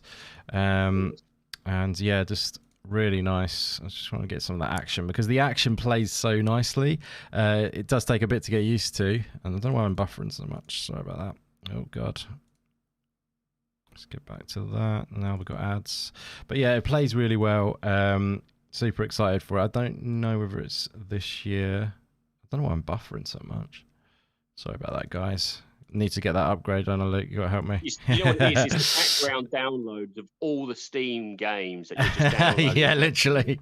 4,000 that you're downloading now is having a effect on the stream. Definitely. I think it might be something to do with the internet. I don't know because it's not but it's right now anyway. But yeah, so the action is really cool. You can like use the umbrella to sort of like glide and then sort of like land on top of people's heads and shoot downwards onto them, if you see what I mean. So you got that full 360-degree control, and you can, like you mentioned a second, you can bounce back the bullets of stuff, and you can actually parry them as well. So you can block them with the umbrella, but if you time it when you bring up the block thing at the same time as it's shooting, you can block it back to shoot that bullet back at the enemy. So there's a lot of little intricacies which make it really cool to play, and I think like one of those things where if you play it a bit, you kind of I think like the more you play, you're going to feel like you're a bit of a badass, if you know what I mean, because it's one of those games just got lots of good feels to it in that regard. But yeah, as you can see, you sort of like jumping around. The control of it is just really nice. It's from the developers of Gato Roboto. You can definitely see that in the animations, I think. Okay, yes, yep. But yeah, it looks really good, I think. What do you reckon to it, Luke? Have you checked it out yet at all? No, I haven't, but I didn't even know that it was on the next fest. There was a demo out. Yeah. I'll be downloading that. Nice. I thought so. Yeah. I'm really looking forward to it. Yeah. I'm just gonna have a quick check to see if it's still there. It's still available, buddy. Yeah. Awesome. Yeah. I highly recommend checking it out. Yeah. Gunbrella, definitely one of my favorites of this next fest. Yeah, it's going to be cool. But yeah, any other games anyone else wants to mention at all or anything like that? Or are you all good? No, all good. I mean, Lewis put in the chat, "Go home, Annie," which is a horror. I'm not a big fan of horrors. Okay, cool, nice. Mention his one. Awesome, yeah, definitely. Universal. Nice, yeah, definitely. If you like horror, guys, go over and check out Venomous's Twitch channel, definitely, for awesome horror streams. And definitely do that. He's a great guy, and if you love horror, that's the place to be for sure. And if you like to see someone shit their pants while they stream, that's the thing, yeah, literally screams constantly and shits himself, and yet he loves horror, which is a beautiful thing. That's what you need. Yeah, it is a beautiful thing. Definitely good stuff. Okay, guys. Well, we should probably wind it up because we've gone on quite a while, and but it's been awesome checking out some games over, like talking about the EGX, checking out the next fest, winding that up, and highlighting our favorites. Been some great takes tonight, and have been awesome people hanging out with, and great people in the chat as well. Legends that you all are. Thank you so much for hanging out with us, guys. Really appreciate that. So yeah, let's get this bad boy wound up, and you can enjoy the rest of your evening. So thank you so much to my partner in crime. It's been too long since we got to hang out, bro. Yeah, I just had a blast hanging out with you once again, as I always do. But yeah, thank you very much for being part of this, Luke. We should definitely make sure we get a nice get scheduled in for a next one, nice and soon this time, not too long if we can. But yeah, so thank you, Luke. How and where can they find you, my friend? Yeah, thank you. Yeah, it has been far too long because I missed EGX. So yeah, get to meet. So yeah, pleasure. Really enjoyed that as usual. And yeah, you can find me at Steele90 on Twitter, and then various other places that I'll be. So keep it nice and short. Awesome, bro. Yeah, check him out over there and you'll find him in all those other places. Always a pleasure, my friend. Yeah, always bringing some more content for you guys in the future. Looking to have a think about things and try and keep that content flowing, because I've got lots of passion for doing it. So definitely looking forward to that. So feel free to check out the subscribe button down below if you want to check out some of that content with myself and Luke. But yeah, thank you very much again, bro. It's been an awesome time. And we have had some great guests on the show today. The first one, the legend that is Master Mayhem. Always a blast chatting with you, brother. Always bringing great takes and just passion to the show. But yeah, you're a top guy, bro. Thank you very much for being part of it. Where can they find you, my friend? Cool. Just thanks, Indy. It's been great being on the show. And it was great hanging around with you for EGX all 4 days. Oh, yeah, you too, bro. It was amazing. Couldn't get enough of you. I love it, love it. It was great. Yeah, so you can find me on Twitter, Mars Mayhem UK. I'm going to plug now, Indy. Hope you don't mind. Then you can also find me on Twitch. I stream Wednesdays and Sundays. That's from 7 p.m. on a Wednesday and 4 p.m. on a Sunday. And also check out my podcast, which I do with Tom Wild and Venomous AK, who's been in chat. That's the LOD Perspective, and we post that up on a Thursday. It's pre-recorded. We record it on a Monday, and like Indy said before, it's a laid-back, kind of goes off on a tangent chat about games and general life. So yeah, that's me. And thanks, Indy. It's been awesome. Awesome, buddy. Definitely do that, guys. Go and check that out, and follow Mast, and check out all of the stuff he mentioned. I will put all these links in the description below. We have had them scrolling along the bottom of the screen for the social medias as the show has gone on, though. So it's another defense to Stubbs' outrageous claims earlier. I'm getting told off by Venomous. So one of the things he wants me to mention is that for the LOD, cool. We've given Lewis, Venomous AK, the reins. And on the 24th, he will be doing a live LOD Perspective. Very cool. On YouTube. Oh, nice. It's a horror special. He has a load of special guests and a special co-host as well, and he can reveal that at some other time. And then he'll be doing some giveaways and stuff like that. But we've got a load of devs. Love it. There's competitions. So if you're into your horrors and you want to see some chat and you want to see, there's a couple of developers that are going to be on there and publishers. Check it out. It'll be on YouTube on the LOD Perspective. Very, Lewis. very you cool. Happy now? That's awesome. I'm sure that will be a very cool show. Yeah, no, pleasure, bro.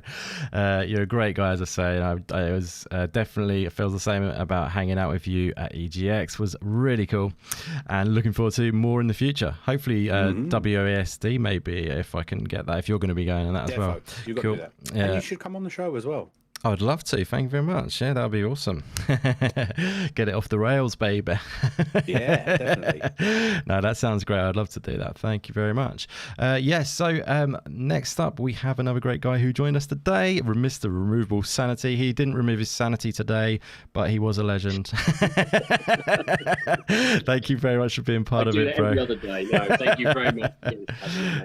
It's great to discuss. Well, it's always great to discuss in the games. It's fantastic just to have a chat about it. Definitely. For those who want to find me, you can find me on Xbox, Twitter, Minds, and YouTube under the name of Sanity. I kind of specialise in reviewing indie games for the consoles, as I do feel they don't get as much PR as possible. So if you're interested, or you've got a console, or you're looking at some indie games there, I do try and help them out as much as possible and give some PR to them. Failing that, you should be going to subscribe to Mr. Indie Game himself. Nudge, nudge. And no, he didn't pay me for that. Love it. No, definitely. You do some awesome indie game content. Over 100 reviews, if I'm not mistaken, on your channel. Yeah. Amazing.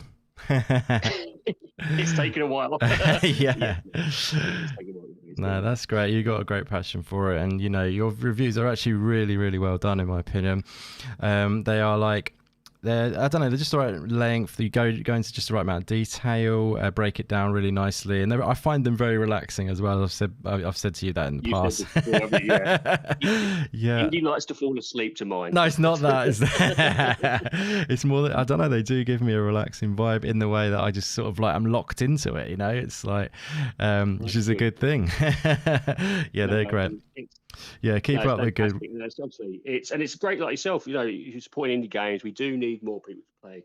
And I said on Twitter before, one thing me and Indy will all be shoulder to shoulder is that we do believe that more gamers should be playing indie games. So please do play them. The developers will thank you for them. Definitely, yeah. You're missing out as well. At the same time, if you play them, you'll fall in love, guys. That's what I always say. It's one of those things, isn't it? Just it offers so much more.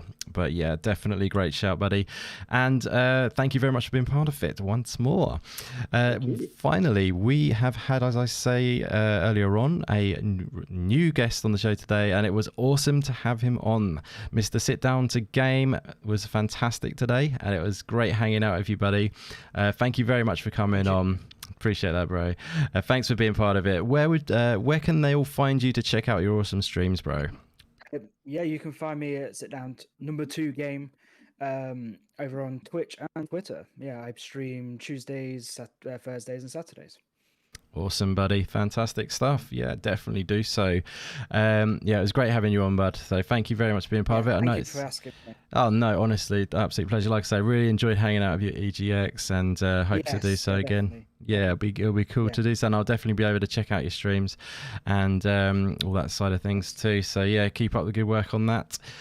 Fantastic stuff. Thank you very much, bud. So yeah, once again, thank you so much to all the legends in the chat. Venomous, you are a great guy, and it was great to meet you once more. As I say, EGX. You know, I love one thing I love about you is just you're truly kind of like natural and just passionate, and I love that about you. Don't ever let yeah, exactly. Unhinged is one way to say it. No.